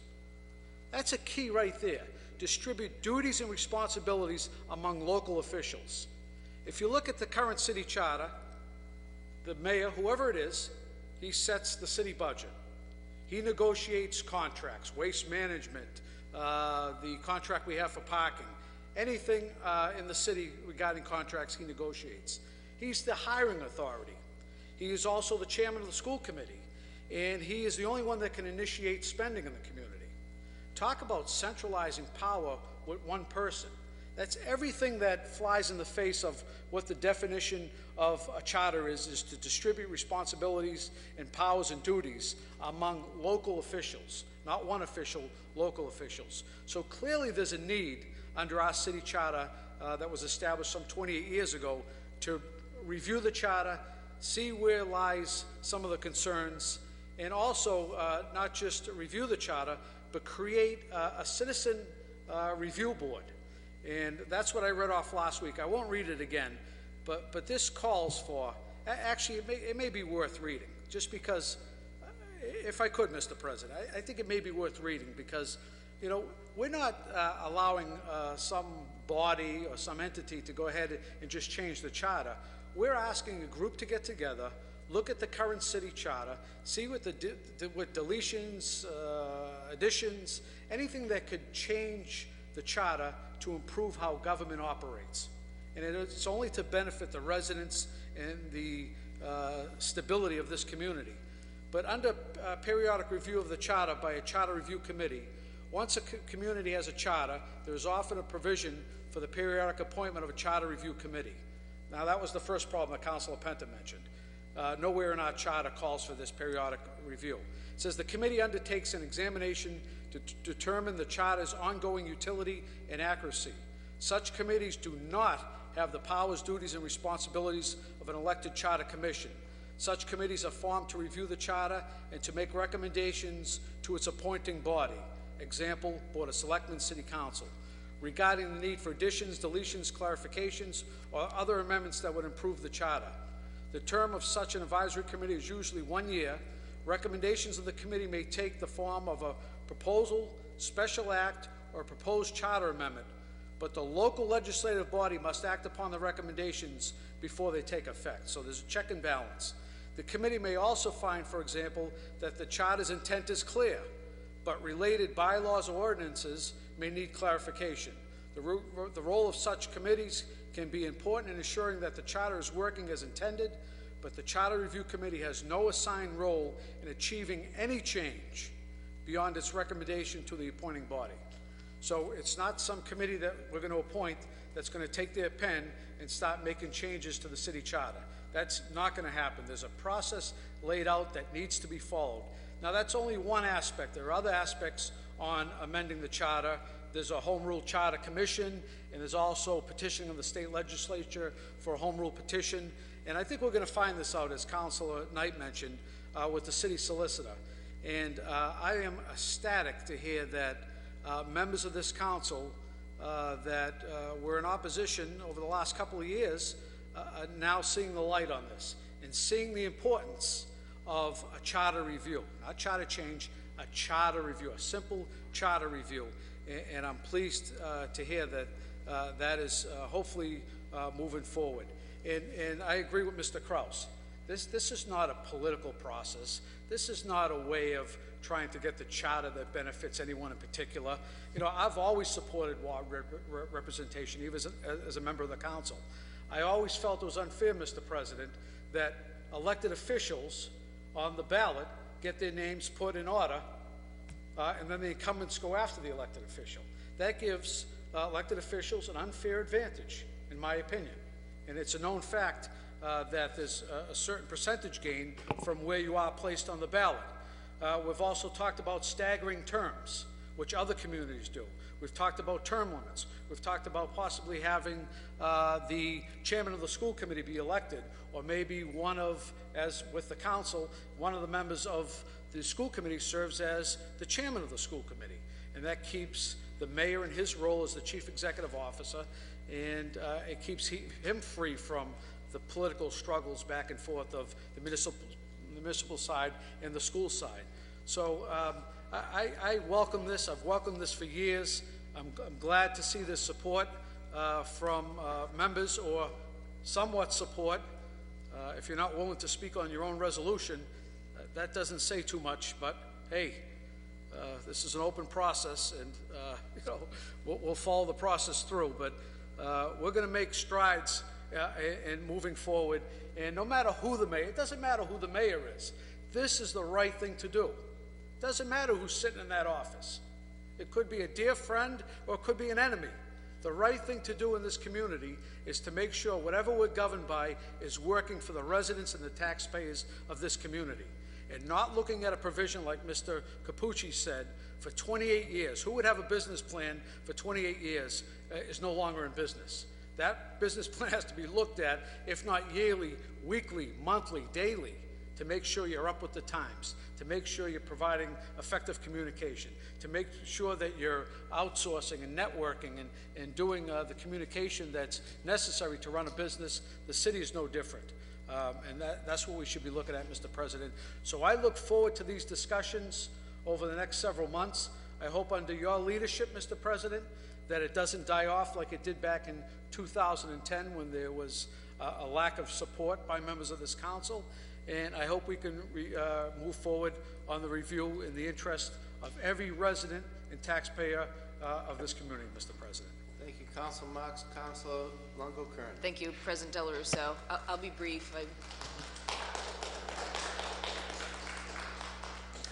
I want to thank my colleagues for speaking, but I more importantly thank the public for coming out and speaking on the issue.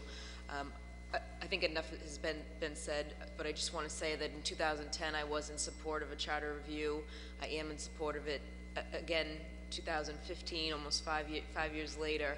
It's something that I think is important. I think anytime you're reviewing something, it's always a good idea. So like Council Mark said, it's as if a business never reviewed their plan for the last 5, 10, 28 years. Review is a good thing. Change is a good thing. And again, this is just a review. maybe nothing needs to be changed, but everything does need to be reviewed. Ward representation, term limits. You know, I think I said the same speech in 2010. It is time, and I'm glad that finally we will have the majority vote tonight.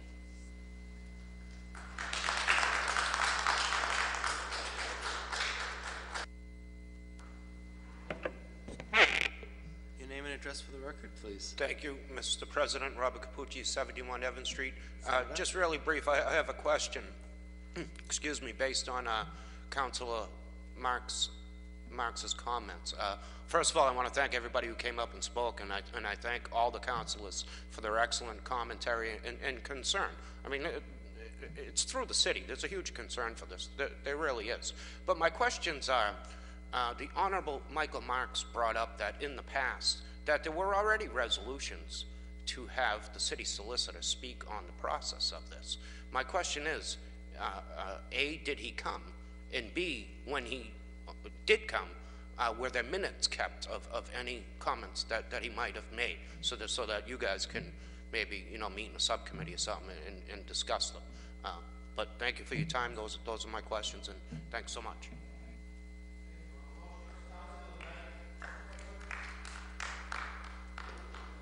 The gentleman asked a question. If my memory serves me correct, we never had a committee of the whole meeting on it. We requested one, but there was never a committee of the whole meeting. The second part was to have the city solicitor report back to the council on what avenues we can approach to do a charter review. I don't ever remember getting a paper, but it's possible that the city solicitor did send us something, and maybe we can put in a request tonight, because he keeps all his opinions. Believe me, he has them all in order and index. Mr. President, if we can ask if the city solicitor did report back in 2010 regarding the council resolution 10-707, requesting that the city solicitor report back to the council on the legal path for the city council in establishing a charter review committee. And if we didn't get any opinion, then maybe this request under your resolution will then spur that again, Mr. President. Approval by Councilor Knight. Madam Vice President. Councilor Martin, thank you. I know, Councilor Marks, you have the records of the votes. From my memory, we never had the 4 votes to even send the question. Is that correct? The vote on this was 7-0. Oh, okay. Okay. Thank you.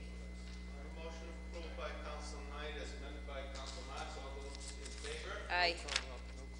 Roll call vote has been requested. Mr. Clerk, please call the roll.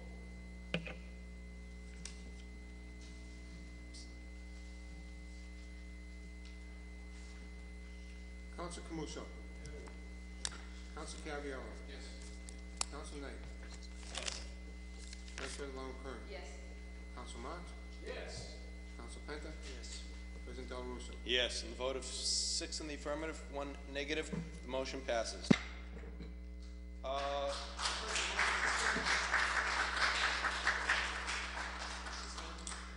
Motion to suspend by Councilor Knight. To take papers 504, 05, and 06, taxi operator licenses out of order.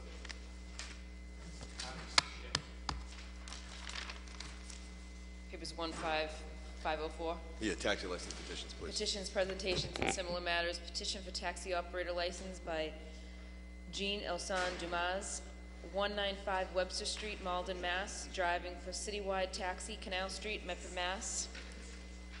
Is the petitioner present?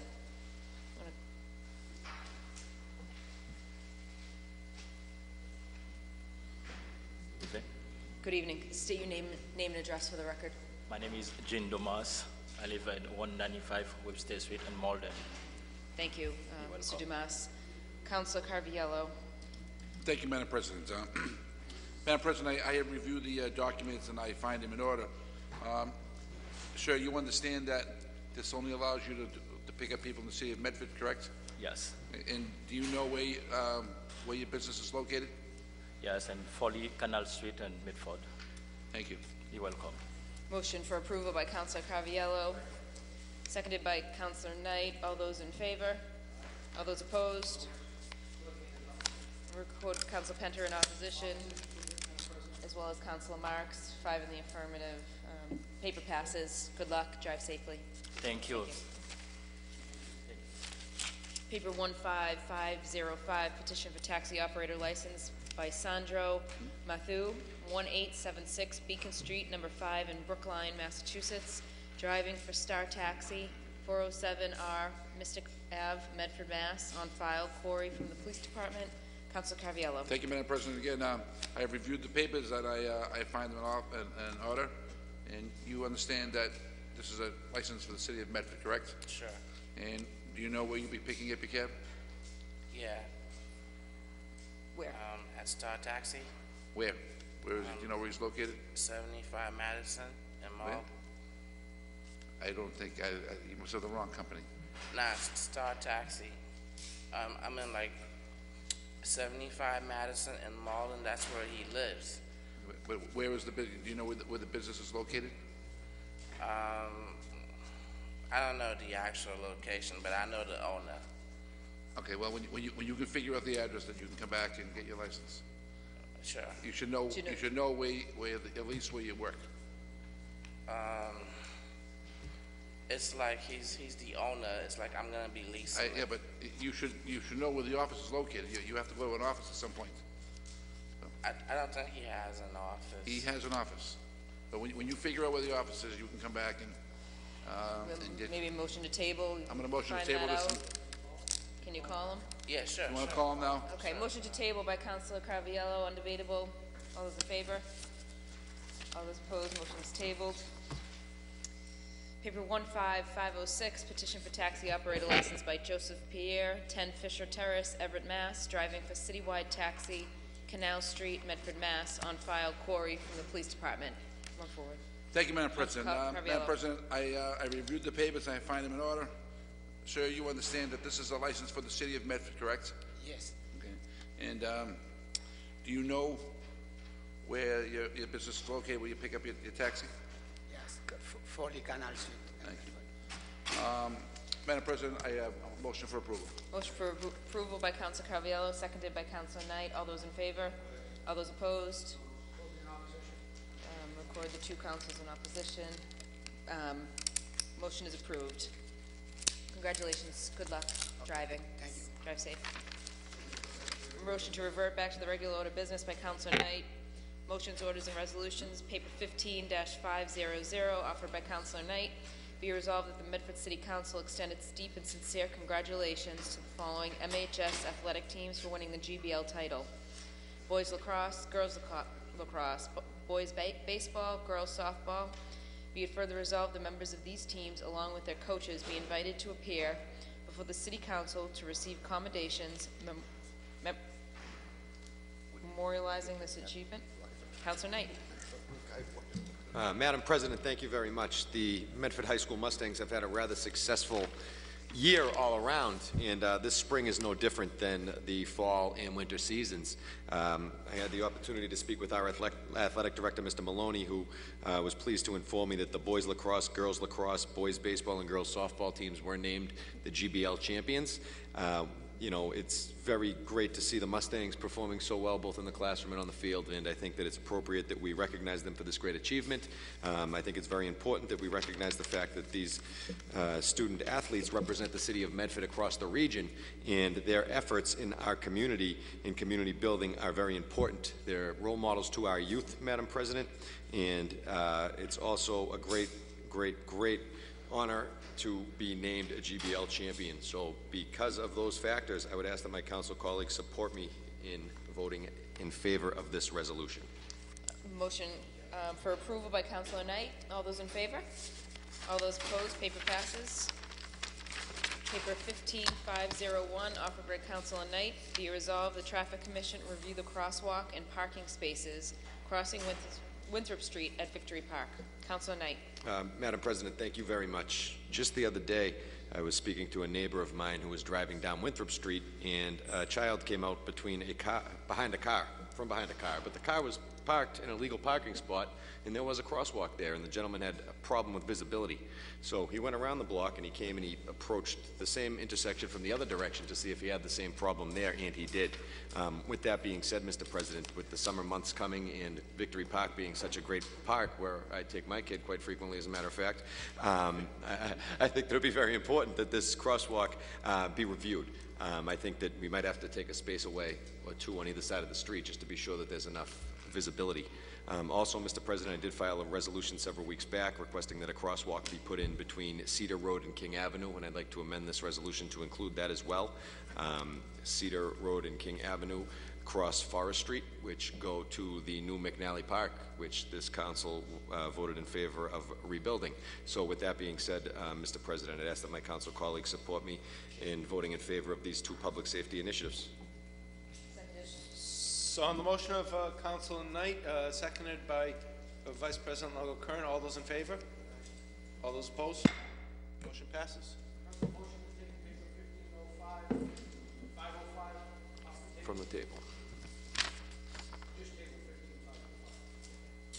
Mathieu.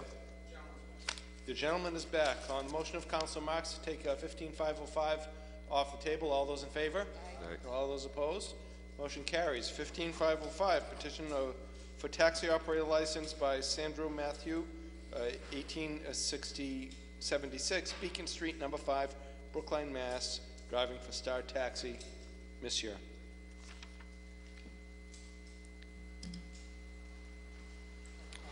Councilor, Madam, Mr. President, I have reviewed Chairman. his papers and I find him, and the gentleman, I think he was a little confused earlier this evening. You understand that you could drive in Medford and you know where you're picking up your cab? 407 Mr. Gav. Thank you. Rare. Congratulations. Thank you.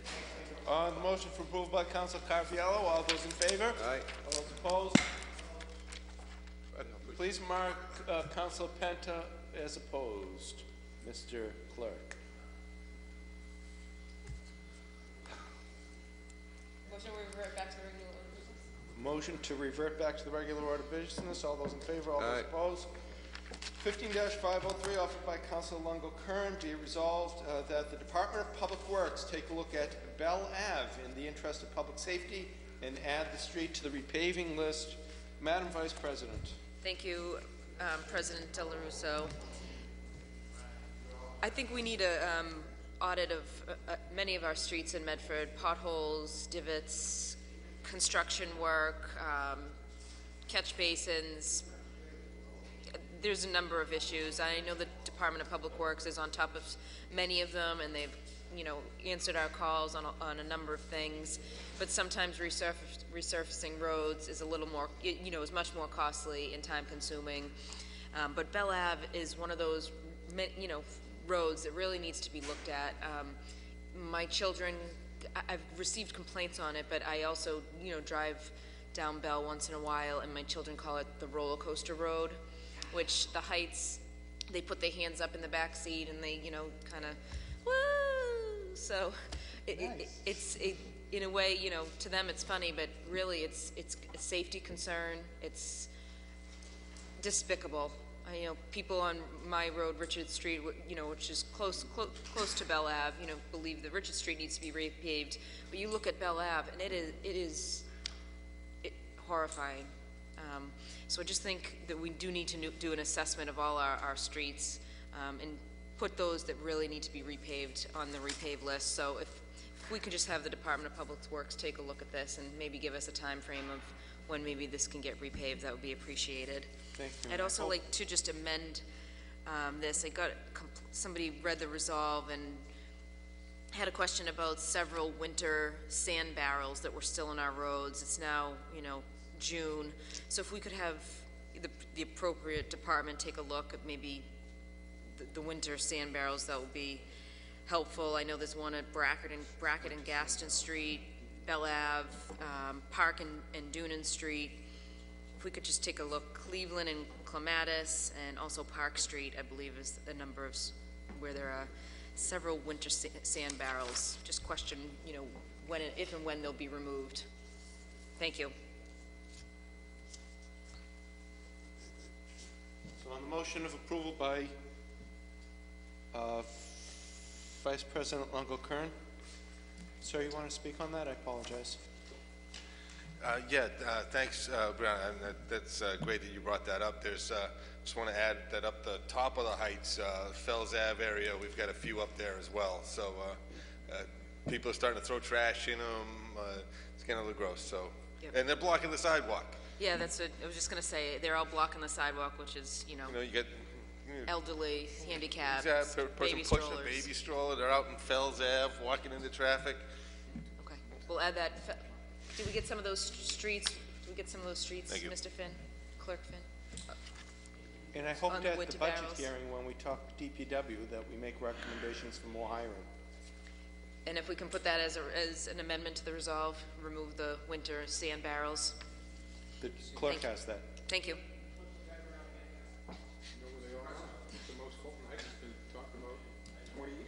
Council Max.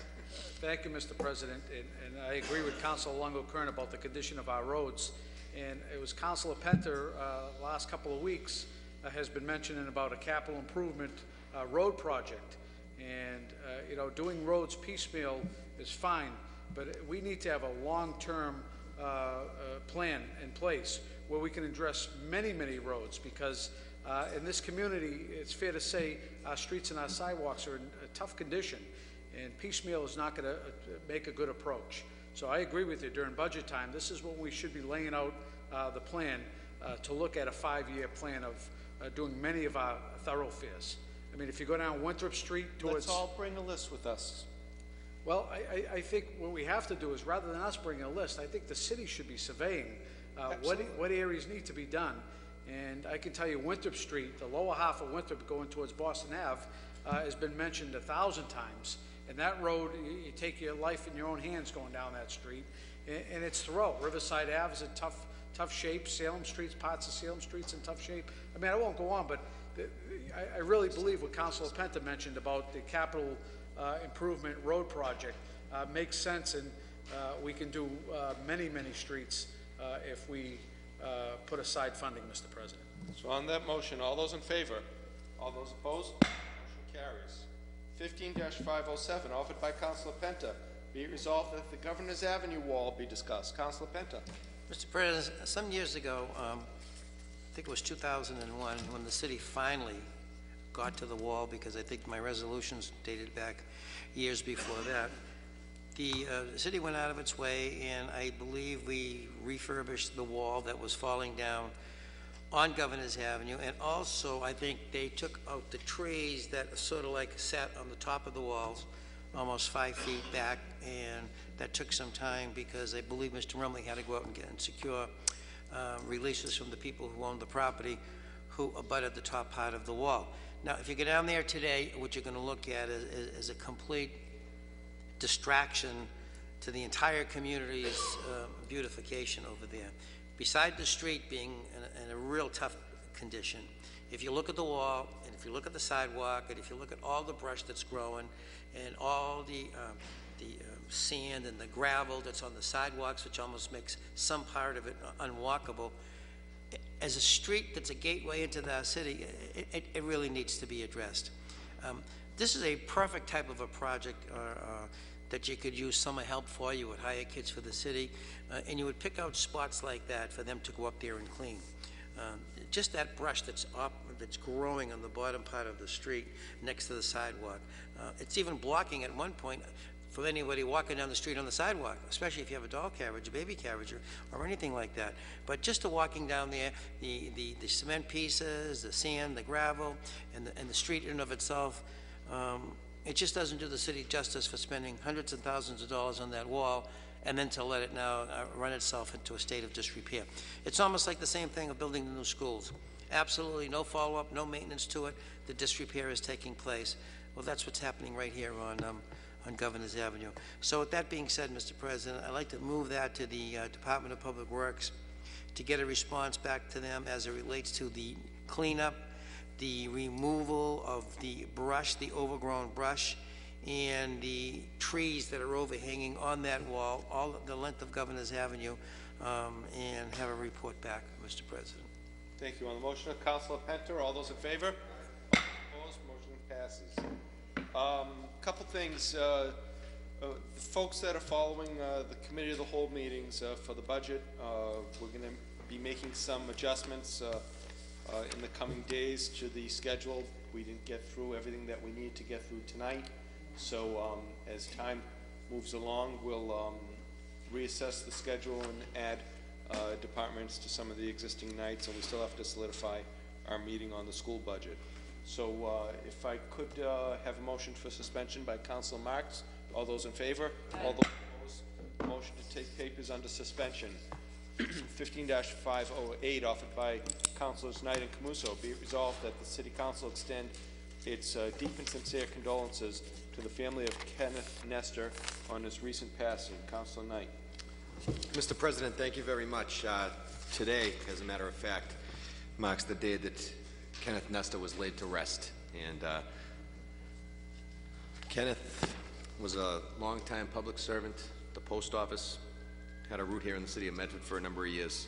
But more often than not, you'd be able to find him down at one of our baseball fields, watching his son Michael, park superintendent, coach the Medford High School baseball team, or watch one of his many grandchildren play baseball, or down the Conti rink playing hockey. Kenneth died unexpectedly, and he will be sadly missed, Mr. President. I'm honored and privileged to have been able to call him a friend as well. And today was a very difficult day for the family and for Kenneth's friends, and I'd ask that this council join me and Councilor Camuso in offering and extending their deep and sincere condolences. Thank you, Councilor Camuso. Thank you, Mr. President, and I want to thank Councilor Knight for putting this on this evening for the two of us. Kenny Nestor was a great guy. Many people would not only know him from the baseball field, but as a retired post mailman. Did the West Medford route for, I'd say, 20 plus years or so.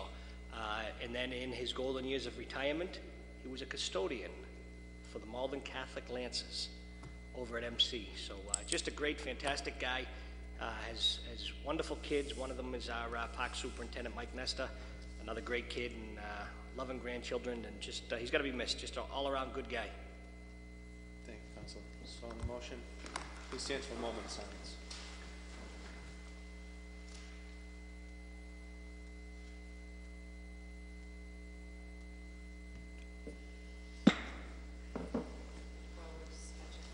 One more I have here. Be it resolved, this is offered by Councilor Knight. Be it resolved that the City Solicitor update the Council on the status of 56 of Boynton Road. Councilor Knight. Mr. President, thank you very much. Recently, a gentleman from Boynton Road came up to discuss a house that was condemned and in disrepair in his neighborhood. The City Solicitor gave a report back to this Council indicating that on the 28th of last month, the case was going to be heard in probate court. With that being said, Mr. President, I'm hoping we can get an update as to the status of that property, because I feel as though if we don't see any action take place shortly, this council may have to take action to determine that the building is unsafe and the location's unsafe, and take the appropriate steps to be sure that the neighborhood is protected. So on the motion of Councilor Knight, all those in favor? Aye. All those opposed? Madam Vice President.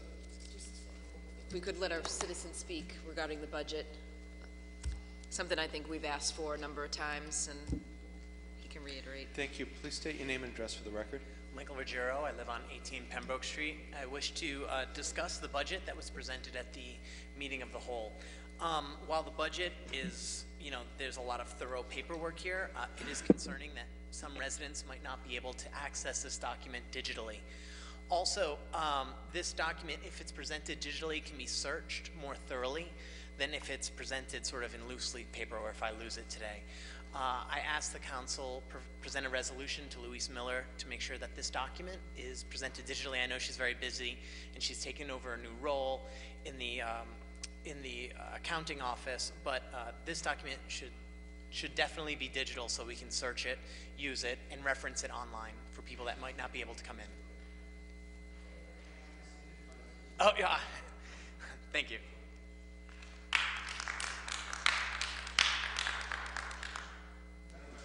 I would just move that as a put that in motion form and send that to the administration and Louise Miller. That's something that the City Council has asked for a number of times, just to have the budget accessible online on the website, I think it's as simple as probably scanning and attaching it as a document.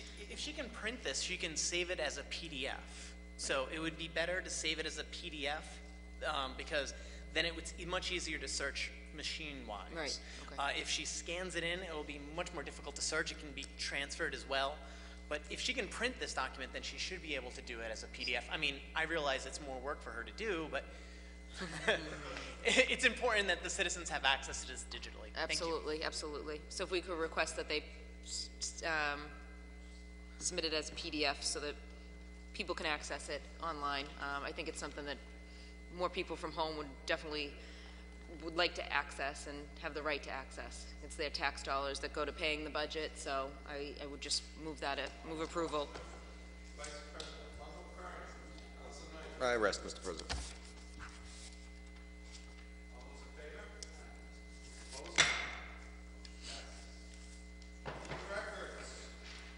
Opposed? The records of the May 26, 2015 council meeting were passed to Councilor Penta. Councilor Penta. Yes, I found them. How'd you find those records? In order. Found those records in order. Do you wish to motion their approval? On the motion for approval, all those in favor? All right. Opposed? Motion to adjourn? What's that?